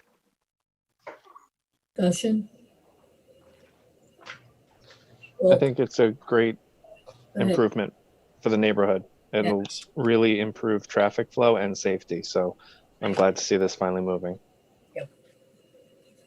Roll call, please. Mayor Schaefer, Yes. Deputy Mayor McCracken, Yes. Council Members Bolton, Yes. Moretti, Moretti, Yes. Matthew Landis, Yes. O'Keefe, Yes. and Spear. Yes. Okay, the next ordinance, I'd like to give some explanation before we even get into the title. This is the cannabis ordinance. What I did is I drafted a model ordinance for discussion, and it's subject to you as members of council even changing it now, but I wanted to put something on the table. As you know, there was a referendum last year approving the sale of cannabis. And the legislature, rather the resolution and the legislature provides that municipalities have 180 days, that's until August 21, 2021, to take action to either prohibit or limit the number of cannabis establishments, distributors, retail, delivery services, et cetera. That's called opting in or opting out, okay? If a municipality does nothing by the date that I gave you of August 21, okay, all of the various classifications of cannabis, distributors, delivery services, delivery services, I'll just read them here. Retailers, cultivators, manufacturers, wholesalers, distributors, testing facilities, delivery services will be allowed in the town as part of their present ordinances. For instance, if there's in a commercial zone, if retail stores are allowed, then that retail sale would be allowed. Now, of course, there is in creation a cannabis regulatory commission similar to the ABC, which will come down with very extensive rules and regulations, but we're not at that stage. We're at a zoning stage. So if the municipality takes no action, those uses will be allowed in the zoning code. If the municipality opts out and prohibits all of them or some of them, okay, let's say you prohibit all of them, that's for a 5-year period, but at any time you can opt in. In other words, if you were to say that, let us say that delivery services are banned for now. Well, in 2 months, you could amend the zoning ordinance and say delivery services are allowed. If you want more time to think about and consider, some of the ramifications of it. So if I ask that you look at the ordinance now. The key section is section 1, okay? And it is my suggestion that we solicit your comments before we formally introduce any ordinance. This would just be introduction, but we solicit your comments and see what the consensus is as to what should be opted in, what should be opted out. All, some, or whatever, okay? And I'll answer any other questions you have, of course. So going off of the amendment that had been circulated, that Deputy Mayor McCracken had shared, which modifies the permitted establishments, I was hoping to add cultivators to the permitted uses. So then it would be within the I-60 industrial office and research zone, cannabis cultivators, manufacturer, wholesaler, and distributor. Testing facility, I have no objection to, but I saw on the League of Municipalities site that is not something that we can regulate with this. And we cannot prohibit it. So I wouldn't want that to, affect the defensibility of the ordinance. So maybe we leave that out. And then I don't know if it goes in this ordinance or if we would have a separate ordinance. I would then want to make sure that we would pass a local cannabis tax ordinance for the maximum amount to the municipality for each of those pieces of the puzzle. So 2% for cultivation, manufacturer, and 1% for wholesale.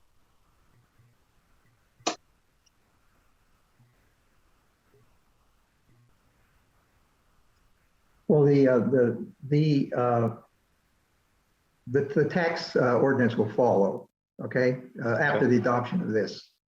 All right, whatever you're going to adopt, okay? Okay.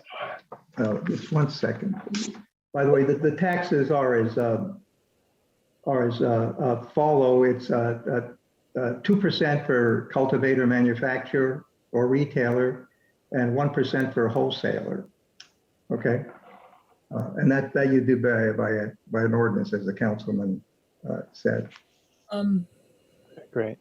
Mr. Klimak, do you think what Deputy Mayor sent, he should just read what he, for the public? Yes, let me, I just lost that on my iPad. Can I have a second to see if I can regain it?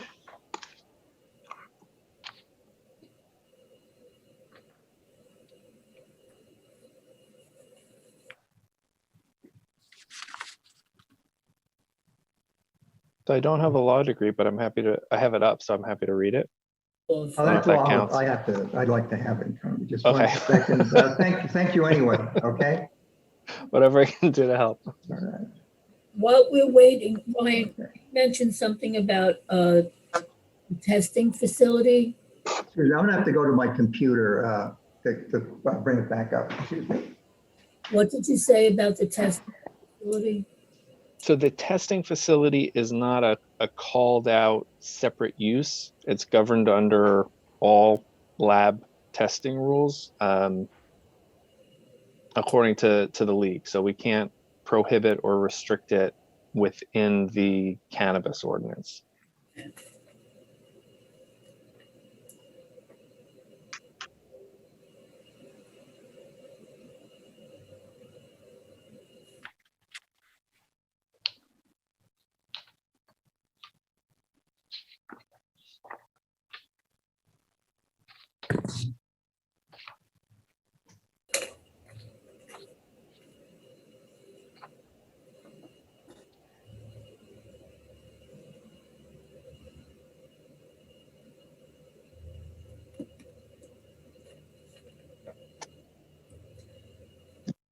I'm sure we all have it if Mr. Klimak can't find it. Again, it's 11 o'clock at night on a very important topic with the public not being privy to our discussion. Is it possible to table this? No, No? because it has to be voted on, then it has to go before the planning board, and then it has, was it 35 days, Mr. Heck? Is it? Yes. Yes. On the bright side, there will be a second hearing on it. Well, This is just Okay, the I'm sorry first, for the right? delay.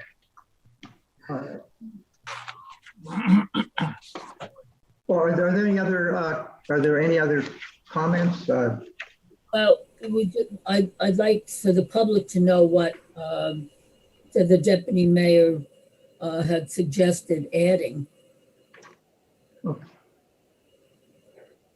Deputy Mayor, do you want to recite it, or do you want me to recite it? Either one, I have it in front. Oh, Go ahead, Mike. All right, so basically at the end of section 1, the exceptions that I wanted added was except for the following classes of cannabis establishments, which shall be permitted as conditional uses in the I-60 industrial office and research zone: cannabis manufacturer, cannabis wholesaler, cannabis testing facility, and cannabis distributor. Now, I understand that cannabis testing facility might have to come out, but that's what I had originally come up with. and the one that Councilman Bolton would add would be cultivator. Is that correct, Councilman? Correct. I think that would be great.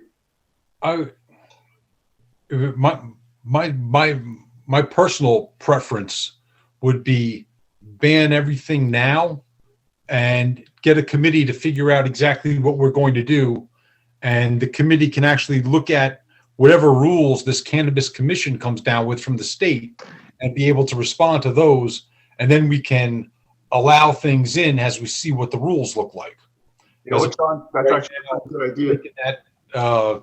I can definitely see in the long run how a conditional use in the industrial zone is probably a pretty good solution, but there's other considerations we can actually look at. If we ban everything now, we have time to get some kind of a committee together and actually figure out what we want to do in the permanent condition.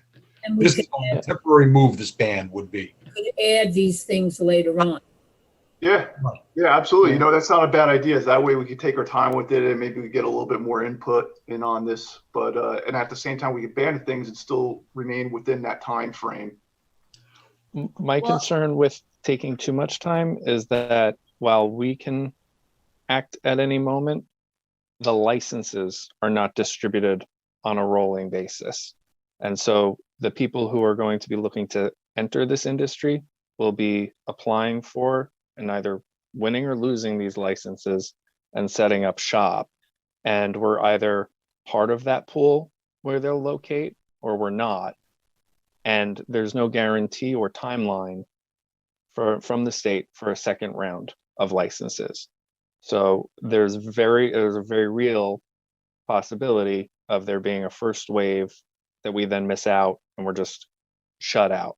And there is a very real opportunity here. I've heard from a cultivator that would like to find a location in Ringwood to set up an indoor facility, which could be a potential source of revenue for us, which I know we would all like. So I would very much not, we can always evolve if we find new places to add or if we want to take something out that we don't think works, but I would not want to have our starting position be a totally closed town.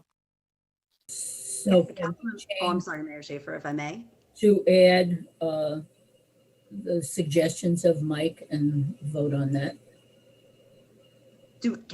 Mayor Schaefer, may I ask a question? Councilman Bolton, do you know when that first round is coming about? Like, do we have a date for that? And does anybody know when that's going to happen? Like first round of licensing, or have they even announced that? Or they're waiting for this commission, this regulatory commission to be created? Is that? I believe the commission's been created. I don't have the timeline. I'm only focused on our deadlines in August. So that part I don't know. Okay.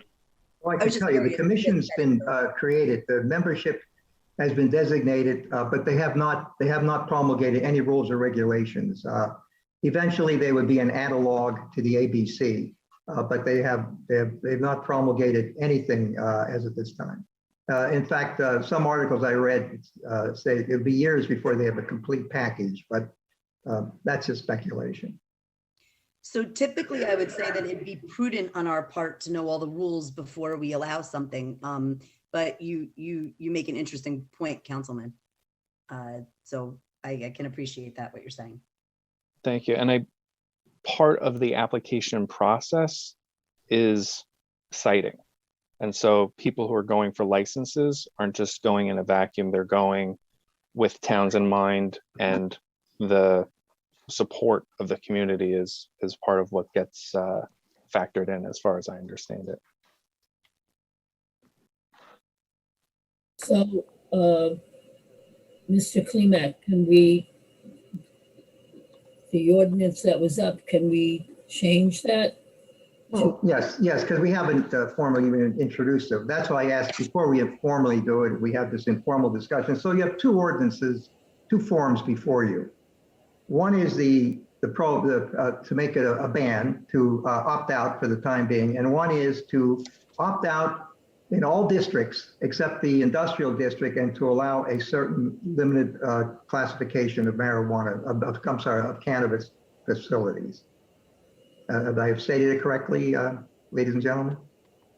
Yes. Yes. So, and just to clarify, certain classifications are permitted in certain areas, but retail would be prohibited across the board. Yes. That's still in the modified. Right. Just want to make sure that's okay.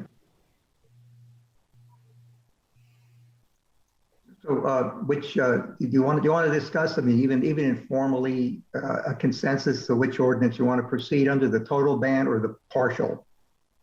I'd like to go for the partial. Yeah, I'm good with the partial. Me too, but that's not a surprise. So I can agree I with just, partial. Sorry. I just wanted to make sure for my notes, I have, it's a combination of what was sent around by Deputy Mayor and Councilman Bolton, correct? Yes, Yes. yes. From the deputy mayor's addition, we would strike testing services. And from Councilman Moulton, we would be adding cultivators. Thank you. Yes. Let me just read what the exception would be. We have let's say we have a complete ban except, okay? For the following classes of cannabis establishments, which shall be permitted as conditional uses. By the way, the planning board will come up with that criteria. In the I-60 industrial office and research zone, cannabis manufacturer, cannabis wholesaler, cannabis distributor, and cannabis cultivator. Is that correct, folks? Yes. All right, is that the ordinance you want to move on then? Yes. Okay, then let me formally give you a long introduction, okay? Can you formally give us a short introduction? Don't want to keep you up late tonight, folks. Okay, an ordinance amending chapter XL entitled Zoning Regulations of the Revised General Ordinance of the Borough of Ringwood, County of Passaic, State of New Jersey, prohibiting cannabis cultivation, production, manufactured, sale in certain zones. Whereas, I'll just skip through some of these whereases because they'll be part of the record. Okay, whereas the legislature gives us this authority, and whereas the municipal council determined that I have to change it that the sale, manufacture, and/or distribution, cultivation, et cetera, within municipality should be regulated in the public health, welfare, and safety. Now, therefore, be resolved that section 40-4.4, I won't give you all the boilerplate, shall be amended as follows. Cannabis establishments prohibited. The operation of all classes of cannabis establishments as defined by Public Law 2021, Chapter 16, including but not limited to retailers, manufacturers, distributors, wholesalers, testing facilities, delivery services, medical cannabis, alternate cannabis treatment centers, including operators holding a medical license for dispensaries pursuant to a certain statute, are prohibited uses within the Borough of Ringwood, except the following classes of cannabis establishments shall be permitted as conditional uses in the I-60 industrial office or research zone. They are manufacturer, wholesaler, distributor, and cultivator. Is that correct, folks? Yes. Okay, that's if somebody, and there's some more boilerplate, which is part of the record, okay? So if there could be motion and a second, and then any discussion. So moved. Correct, and I'll second. Discussion. Roll call. Mayor Schaefer, Yes. Deputy Mayor McCracken, Yes. Council Members Bolton, Yes. Ferretti, Yes. Mario Landis, Yes. O'Keefe, Yes. and Spear. Yes. Okay. And just for the record, I've been at council meetings till 3 a.m. Way back when, so. Are you laying out a target, a challenge? That sounds like a threat. Yeah. Yeah, but it wasn't a Zoom meeting where you might lose connection.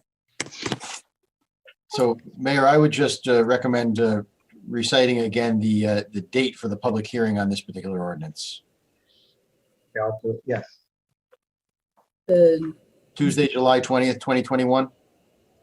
Am I correct? Yes. Yes. Okay, just for the public.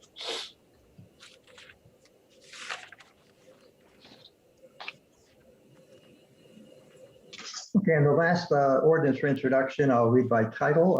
Ordinance 2021-08, bond ordinance appropriating $3,245,000 and authorizing the issuance of $3,082,750 bonds or notes of the borough for various improvements or purposes authorized and undertaken by the Borough of Ringwood, the County of Passaic, State of New Jersey. Do you want to give any explanation on that?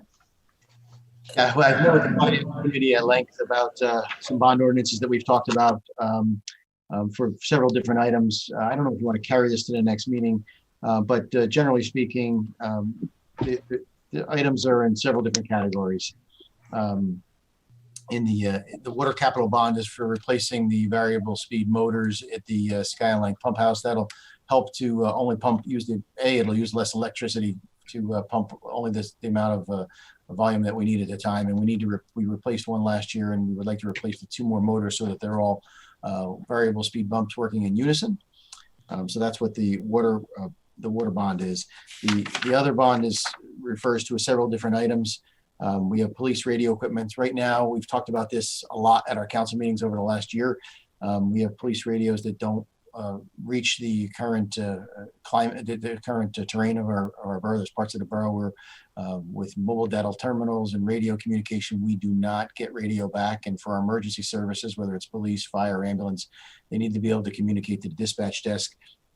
So we need to work on some radio communication for the police network or the emergency services network. That's $750,000. The road paving program, I think this council has talked a lot about. Our roads are in much need of some improvements, and the additional money in this particular bond is used for the library. The library, I know Ms. Boyle talked about it a little earlier. They entered into a grant with us with the state of New Jersey, where we're getting a 50% reimbursable grant for the roof and the much needed air conditioning and ventilation system, heat system for the library. But it's like many of these grants, it's reimbursable, so we have to pay it up front. The library has set aside some money, and there was some money left over from the actual building fund that helps to offset some of those costs, but we still have a $600,000 or $700,000 project ahead of us. That's in this program. When we get the money reimbursable, we will pay back the loan. The James Drive treatment plant, we've talked about last year that the new regulations for zinc and copper, we have to make some much needed improvements. That is included in this bond as well. So our next meeting is a couple weeks away. If you want to carry this till then, I would be okay with that, because we do have quite a bit more of a meeting to go. But I wanted to at least outline what I had sent to all of you over the last week or so anyway. Well, does anyone have anything they want to discuss on this at length?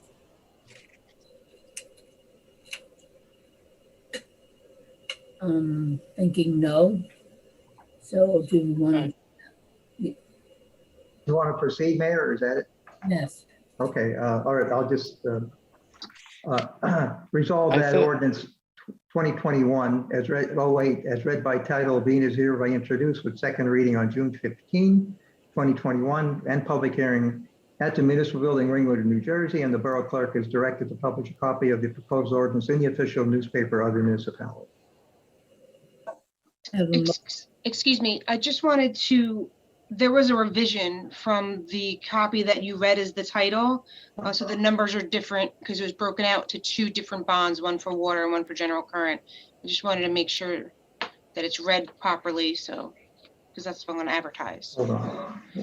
It was in an email follow-up. I have it here if you want me to read it. Okay, yes, I don't have it, if you would, please. Yeah, it's all the bond council did, because obviously water is separated into water costs and the other stuff is separated. So there's 2 ordinances.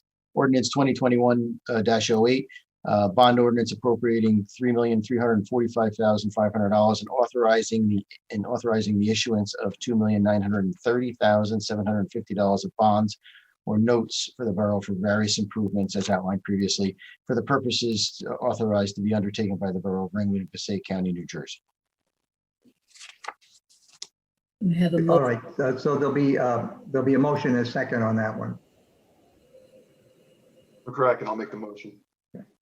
For introduction with second reading June 15. Correct. We have a second. Spear, I'll second. Any discussion? Roll call. Mayor Schaefer? Yes. Deputy Mayor McCracken? Yes. Council members Bolton? Sorry, this is just the introduction. Yes. Yes. Peretti? Yes. Matty Olandis? Yes. O'Keefe? Yes. Spear? Yes. Ordinance 2021-09, bond ordinance providing for the improvement to the water system and distribution system in and by the borough of Ringwood in the county of Passaic, New Jersey, appropriating $160,000 thereof, authorizing the issuance of $152,000 of bonds, notes for such financing as such appropriation. Be it resolved that the ordinance 2021-09 be introduced, and further that the municipal clerk is hereby authorized and directed to publish a said ordinance in the notice of the public hearing according to law, which will be June 15th, 2021. I have a motion. Kraken will make the motion. Have a second? Spear, I'll second. Discussion? Roll call. Mayor Schaefer, Yes. Deputy Mayor McCracken, Yes. Council Members Bolton, Yes. Peretti,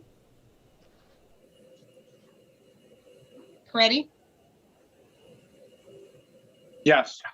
Mario Landis, Yes. O'Keefe, Yes. and Spear. Yes. Okay, moving on. Scott, we have resolutions. Yes, Resolution 2021-118, whereas the Chief Financial Officer has certified the funds are available for the payment of the current bill list in the amount of $1,028,593.53. Supplemental payments in the amount of $5,778,637.79.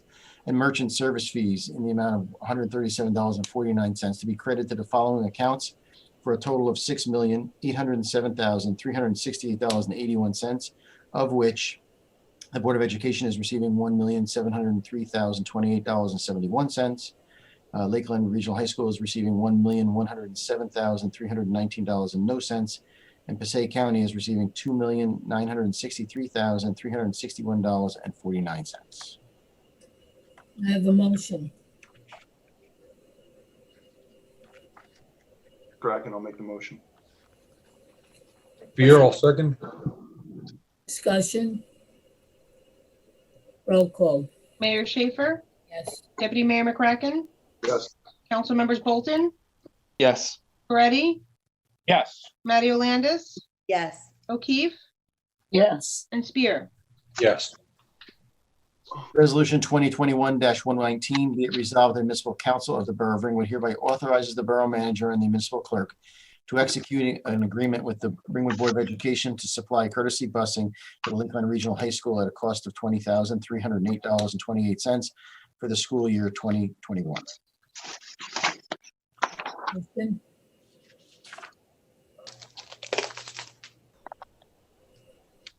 I have a motion. Landis, I'll make that motion. Ready, second. Discussion? Roll call. Mayor Schaefer, Yes. Deputy Mayor McCracken, Yes. Council Members Bolton, Yes. Peretti, Yes. Mario Landis, Yes. O'Keefe,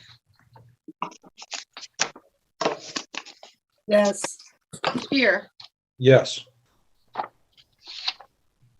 Resolution 2021-120, this is a resolution authorizing a lease of Ringwood Commons LLC. This is within my spending authority anyway, and I have entered into the agreement, but I like this to have a resolution so there's transparency. Be resolved that the municipal council of the Borough of Ringwood authorizes an execution of lease at Ringwood Commons LLC, 55 Skyline Drive, Suite 203D, Ringwood, to use for the municipal nurse's office, consisting of approximately 150 square feet for a 2-year period commencing April 15th, 2021, for a total rent of $8,700, the common area maintenance of $50, and a monthly utility charge of $50 and $60 per month. $50 per month and for 1 year, and $60 per month for the next 2 years. And the other terms and conditions as deemed appropriate in the agreement. The reason that we did this is we need to have a clinic. Certainly over the course of the year, it's become very apparent to us that fortunately we hired a full-time nurse to help with our aging population, with our population that needs clinics, with our population, some of our youth for some of the clinics that she's been doing. We've been very fortunate to have a facility for a long time that worked. Unfortunately, it's a school and the hours are limited, and this building allows us at a very reasonable cost for a 2-year period to have a area that has elevators and access for all the public, It is private in nature. So a lot of times we have clinics right here. It's in a common area where there's other doctors' practices. So really what I'm looking for is just a resolution to for this lease that we already entered into, just for transparency, so everybody knows that these leases exist in the borough of Ringwood. Thank you. Mr. Reddy, I'll move it. Second, Discussion? I think it's a great space and a great service to offer to the community. Dr. K, who owns the building, was very kind to the borough of Ringwood with the dollar amount for the lease. Yeah, I love that it has an elevator for access, and it's co-located with doctors, so it's highly logical and accessible. Roll call, please. Mayor Schaefer, Yes. Deputy Mayor McCracken, Yes. Council Members Bolton, Yes. Moretti, Yes. Mario Landis, Yes. O'Keefe, Yes. Spear. Yes. A resolution 2021-121, whereas the chief financial officer has certified that the funds are available for the Skyline Lakes Property Owning Association Dam Assessment Fund in the amount of $43,178.60 to be credited to the following accounts for payment number 24 in that dollar amount. Any Motion, Skyline members would abstain? Kraken, I'll make the motion. Landis, I'll second. discussion? Roll call. Mayor Schaefer, Yes. Deputy Mayor McCracken, Yes. Council Members Bolton, Yes. Moretti, Yes. Mario Landis, Yes. O'Keefe, Yes. Spear. Abstain. 2021-122, whereas the chief financial officer has certified that funds are available for the Erskine Lakes Property Owners Association Lower Dam Assessment Fund in the amount of $22,044.95 to be listed to the following account. Payment number one for the Erskine Lower Dam Assessment Fund. Can I have a motion? I just Again, want a Erskine- clarification. I just want one clarification. If it's the payment number one, it's not the lower dam. It's just the Erskine Dam Assessment Fund, correct? Mm. I think lower is I think it's just the Erskine Dam Assessment Fund because it's payment number one. Have a motion.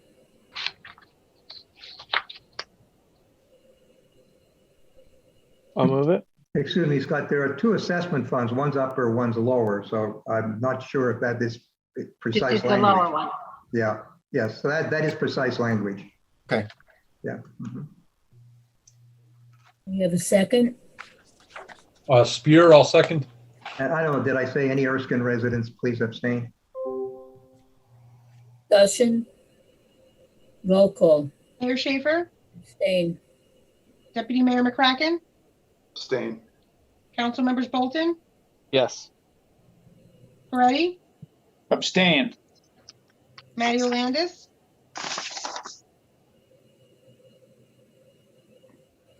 I can't tell which council member is not with us any longer. Jamie dropped out. okay, so O'Keefe, She may have lost power again. Yes, and I'll be dropping out. I have 5% battery remaining Um, after the previous We meeting. don't have a majority on this. Can she be telephoned in? well, Spear, we'll finish with Spear. Spear votes yes. Okay, so you want me to call Jamie? I can call her. Got it, Scott? I'm working on it. Mayor Schaefer, If she- just so you know, I may be dropping out due to low battery.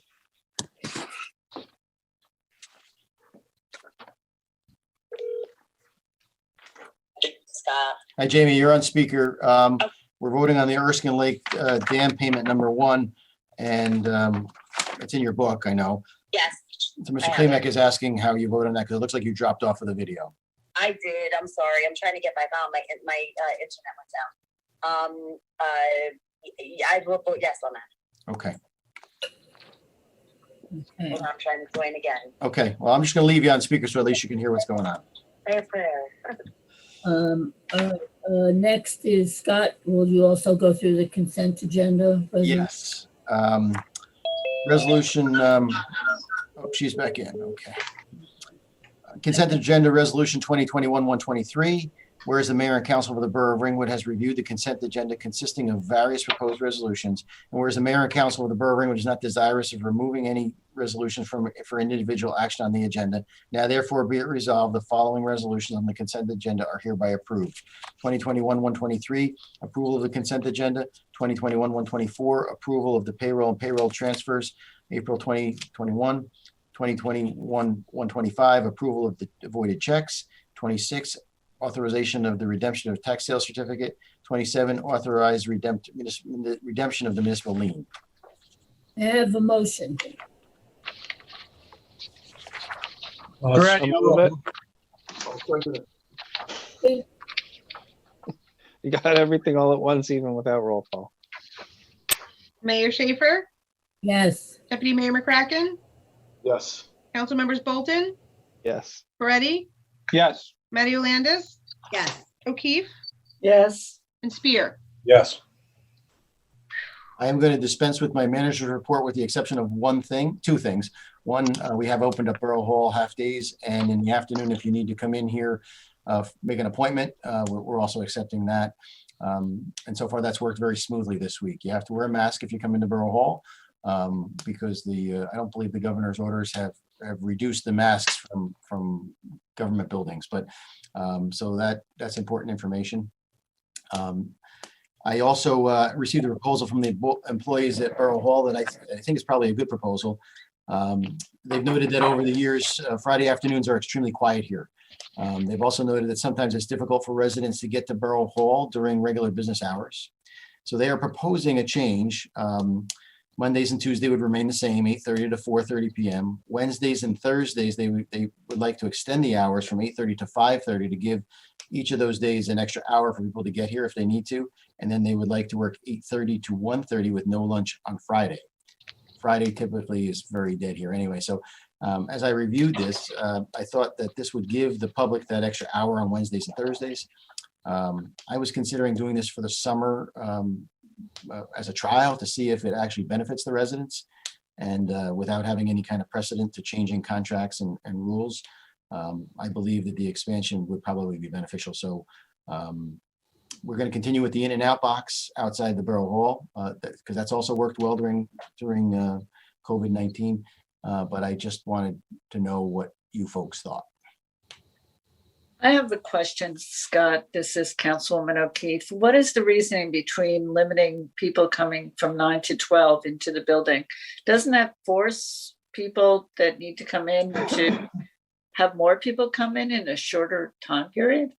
Well, we started that before the governor did the most recent barrage of openings. So we started this last week. And then on this Friday, it changes a little bit. But keep in mind, we have some compromised people in the building, and we are also going down to meet them in the council chambers. We're not necessarily, because our offices are tiny and they don't have the opportunity to have a lot of space. Sometimes we have to stretch out some of the employees because there's not enough space for just the employees alone. So when you have visitors, it's more problematic. So the reason that we tried the mornings was to see how well that worked. And so far it's worked very well. And so now when there's somebody at the door, the employee goes down there, they meet behind a glass at the desk in the council chambers, that's right in the middle. And if they need privacy for whatever they're doing, then we take them to a conference room. So that's why we started out that way. And so we haven't received any complaints yet. No, I was just curious. And I was wondering when we might be coming back to Borough Hall to start meeting as a council. As we talked earlier, I would like to see that because it's much easier than running meetings this way. Yeah, most boroughs have gone back to that. I know West Milford did recently. Yeah, a lot of the boroughs are going back. I don't know how we would deal with the public aspect with such a small room. Many boroughs have a much bigger conference room than we have. And how would you limit the number of people? You'd have to have somebody there to do the contact tracing. And I think if you have vaccination, it's not an issue. Unfortunately, we're not allowed to ask those questions because there's some health issues and privacy issues with that. But remember, you have to wear a mask when you're in Borough Hall. Right. That's the governor's rule. So while many people are vaccinated, we still have to be cautious because, as you know, even though you're vaccinated, if you are compromised, you don't know how the immune system works. And again, we have several people that are compromised. So we've worked very cautiously on that, and I would love to get meetings back here. And as soon as I can figure out how we can accommodate the public, because you don't know how many are coming, right? Like tonight we had probably the largest meeting we've had. We had 43 people on our Zoom call.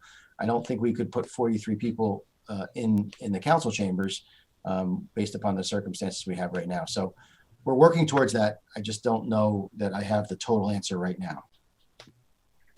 I don't know if it's feasible, but if there's a, I'll call it a hybrid where we're in person and then the public is still able to participate online so that we have that unlimited capacity for public participation instead of kind of like a first come, first serve into the room. We would have to leave Zoom to do that because all of your mics can't be live in the room on Zoom, and the feedback might be a little difficult. We would have to figure out how we can get the public input through a phone, through some type of medium, because we all know that the warble you'll get if you're all in the room with a microphone. So we're working through that, and I hope to accomplish that sooner rather than later.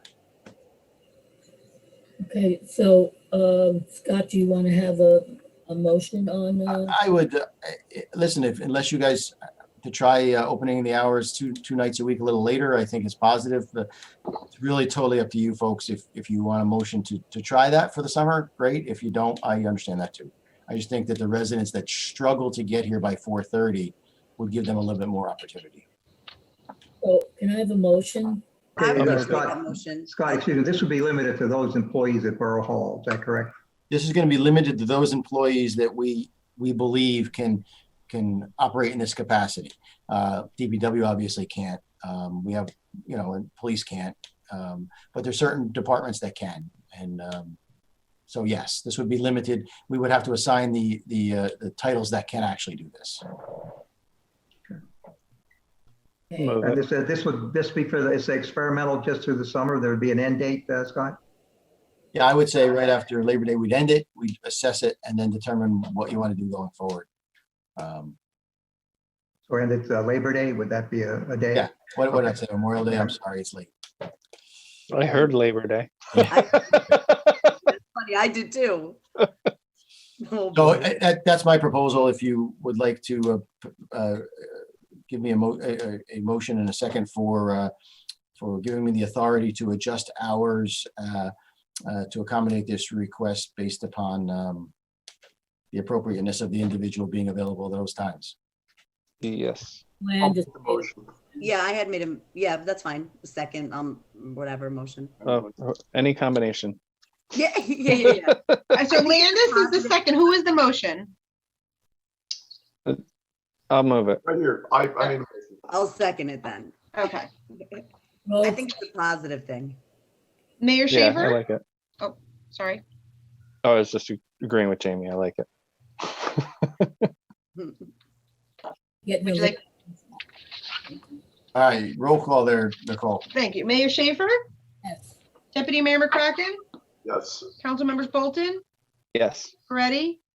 Yes. Matty Landis? Yes. O'Keefe? Yes. Spear? Yes. I will dispense with the rest of my report, Mayor. All right, Mr. Klimek, do you have anything else? Yes, I do.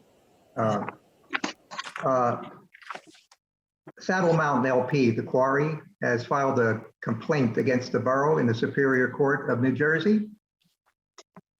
They just filed it recently. It's a multi-count complaint. They're alleging various causes of action. Number one, they're challenging the fees that our professionals charge. They're also challenging some of the conditions that you imposed in your resolution. Okay, they're alleging in general what they base on as a court order, deleting certain parts of your resolution. And they're also claiming that parts of your resolution constitute illegal taking in violation of the Fifth Amendment of the Constitution, and they're filing claims also under the Civil Rights Act. Okay. Now that complaint, as is our custom, has been sent over to the insurance companies, for them to determine which parts of that case are under our insurance coverage, okay? Parts will not be under our insurance coverage, okay? So that we can respond at least to the non-insured parts. And we're not sure exactly which ones they are, but there are some we're pretty sure of, okay? That we authorize a defense of the case, and we authorize any counterclaims or other actions, including declaratory judgment actions against the insurance companies if necessary on coverage and indemnification issues. And I recommend that you keep the firm of Kaufman, Semmer, and Liebman on it. They're the ones who became the advisors on the quarry, and they're the ones, they were the authors of the various resolutions that gave you the advice, and they should just continue. So I would recommend a motion that firm Kaufman, Semmer, Liebman, LLP continue and represent the borough in the non-insurable aspects of the action, and with the rights to institute such counterclaims as necessary if there's a counterclaim against the quarry or any other claim against the quarry, okay? And in the event there's indemnification or coverage claims against the insurance company, that they also have that right. A contract will be prepared. This is a professional contract. You would keep the same compensation ratio that existed for the coverage of the hearings, and of course the only thing I would add that they would consult with me, borough attorney, throughout the action, keeping me apprised of the action, and they would also keep apprised the manager and the council of the progress of the case. Okay, this is just the beginning. Okay. It's just the first part of the case. It's just been filed. There's plenty of time to answer yet, but we have to get our defenses in order. So if there could be a motion basically reiterating what I just announced. This is Councilor Steve. Could I just ask a question? Sure. Have they installed the wells that we required? I have to defer on that. Yeah, Mr. Sando asked that question. I was going to talk about it after Mr. Klimek got done. They have installed at least 2 of them, and I think the third one was in progress as of the other day. I have to speak to Sean to find out what the status it is. They had to bring in that new sonic drill or something, whatever the case may be. But they do have 2 of them in, and one of them was at least, the third one was, and final one was at least in progress. Once they install them, I want Sean to come out here and inspect them and do some static levels as well.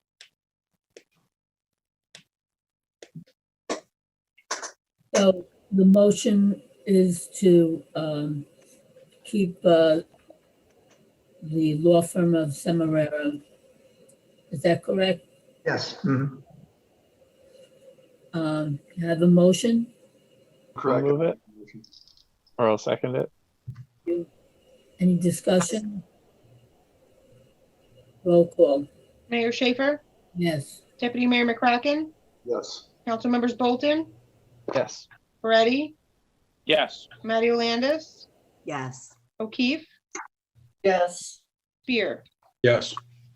I will have Justin and/or Mark at the next council meeting in executive session. Okay.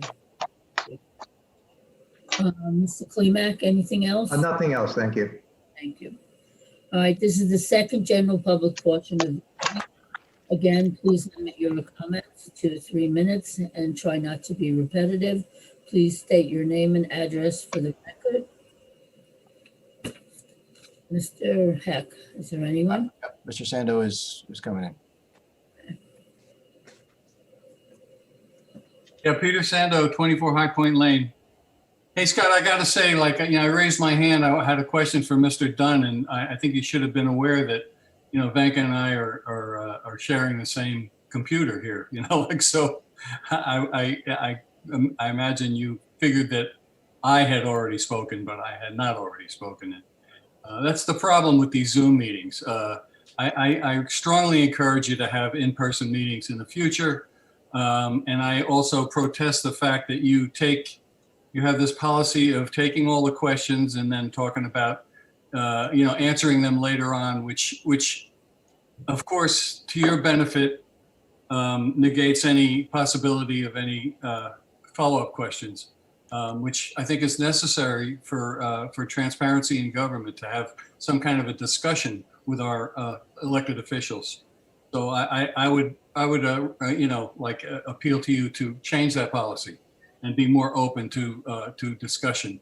What I was going to ask Mr. Dunn, and maybe some of you might have some knowledge, the feasibility study on this project, is that equivalent, or is it in addition to an environmental impact statement, which I believe we have a ordinance that requires an environmental impact statement on any development in town?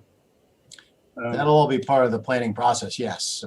All of those this was just the first step. They still have to go through all the planning process, the environmental, the regulatory process. All of that would have to happen. So that's not part of the quote unquote feasibility study? The feasibility study, I believe. Wastewater only. Wastewater only in the settlement part, but that doesn't mitigate the requirement for all the other stuff to go through the planning process. Okay, and also, like, going back to that presentation in 2017, I recall that you had drawn a sewer line from Skyline, from the shopping centers down Skyline Drive, down Ringwood Avenue to connect to Wanacue. I'm assuming that has been that is totally off the table. Oh yeah, when we had to develop all those plans for options for the court cases, so that's what they were. Yes, that is no longer. That's not even an option. The DEP ruled that out immediately. Okay, so I just want to remind everybody that many years ago there was a referendum on sewers in Ringwood, and it was defeated 3.5 persons to 1. People do not want sewers. They do not want development in this town, and I think you should be aware of that. It's like deja vu, it's always like, let's do this, develop, and you have to find other ways to do it. I would recommend to wait to see what happens with the convent. Should have been bought in the first place by the state. Ringwood would have that opportunity now. It's a missed opportunity, one of many. The people in this town do not want development. They didn't want the quarry expanded. They did not want the Superfund site capped. It goes on and on. But the convent is it is, contrary to what you're saying, it is in the sewer service area, as Mr. Dunn, I believe, stated. And there is a possibility to get your affordable housing in there. And I think if you made that effort, I think the Highlands Council would respect that. And like he said, the remainder of the required units would probably be shelved and gone to the wayside, as West Milford is just sitting on it. That's what we should be doing. I mean, you pursued it because you want this development, and that's what opened up the can of worms. That seems to me. So, and also, Scott, throwing out that number of, if we don't take this, we may get 900 units, I believe is somewhat disingenuous. I don't think that would ever happen. So that's just my opinion. Thank you. Thank you. Anyone else, Mr. Hack? Hold on, I think Mr. Sando, did he raise his hand? Hold on. Did you raise your hand again, Mr. Sando, or no?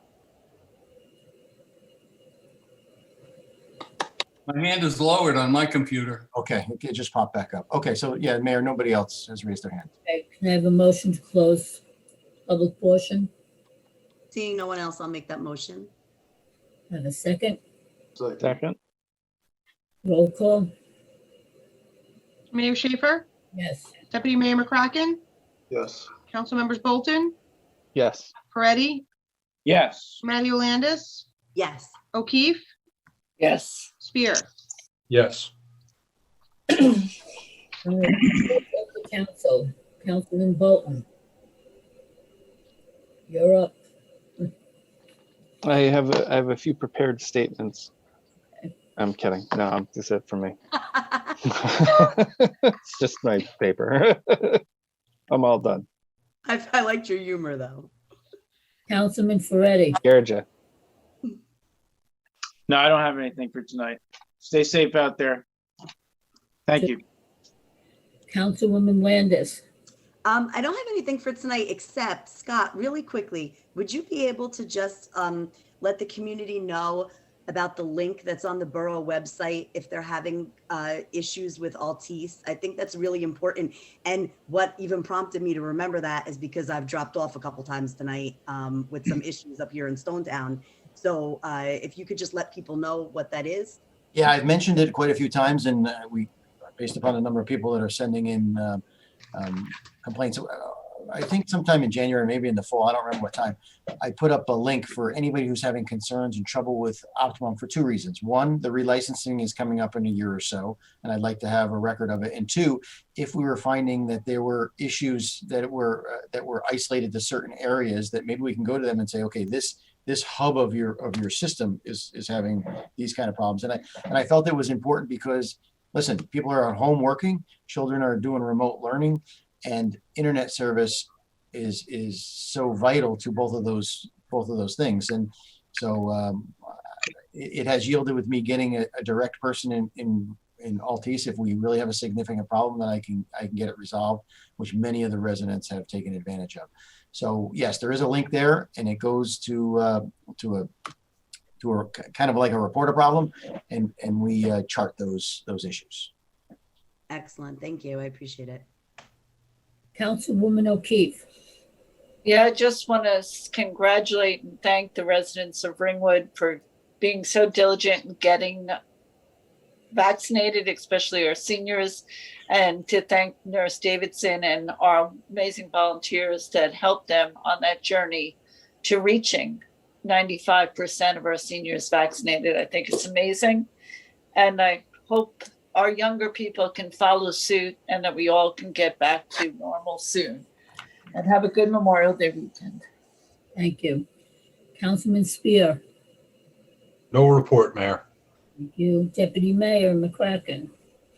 Yeah, I just want to remind everyone that Monday is Memorial Day. So I would encourage everyone, please take a little bit of time out of your day to help remember our military members who made the ultimate sacrifice with their lives. I think it's an important message to actually pass on to our children. If you have children, I highly encourage you to talk to your children about the day and the meaning behind it. It's a day of remembrance. That's all I have. Thank you.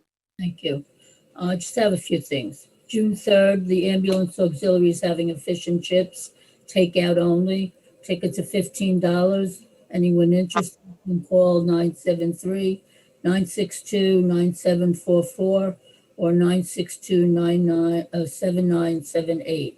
Also, the library on June 19th is having a summer reading kickoff, and you'll get to see some tales with Loki Rose and pick up some tales at our children's book sale.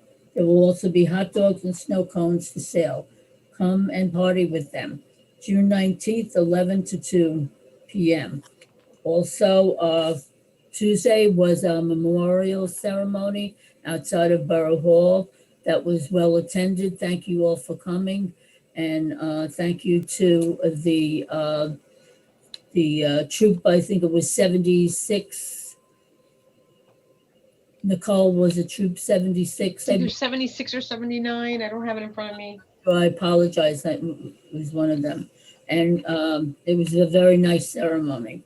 Also, everyone have a safe Memorial Day.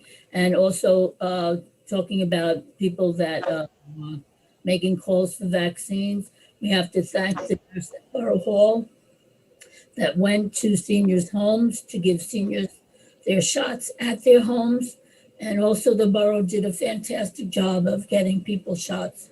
So thank you to all that did that. I think we have now most of our seniors vaccinated, Scott? Yep. So, Yep. Okay, can I have a motion to adjourn? Before we make that motion, I also want to congratulate Deputy Mayor McCracken. I hear that congratulations is in order, a staff sergeant award or something. Is that true? In the reserves, I got awarded First Sergeant of the Year for the 512th Airlift Wings. That's out of a couple thousand airmen. I was awarded the First Sergeant of the Year. So Congratulations. Congratulations. Yeah, great. Okay, can I have a motion to adjourn? So moved. Second, I'll second that. roll call. Mayor Schaefer, Yes. Deputy Mayor McCracken, Yes. Council Members Bolton, Yes. Moretti, Yes. Matty Landis, Yes. O'Keefe, Yes. Beer. Yes. Good night. Thank you. Happy Memorial Day, everybody. Have a good night, everybody. Everyone, take care of Bye. yourselves. Good night. Happy Memorial Day. Good night. Oh.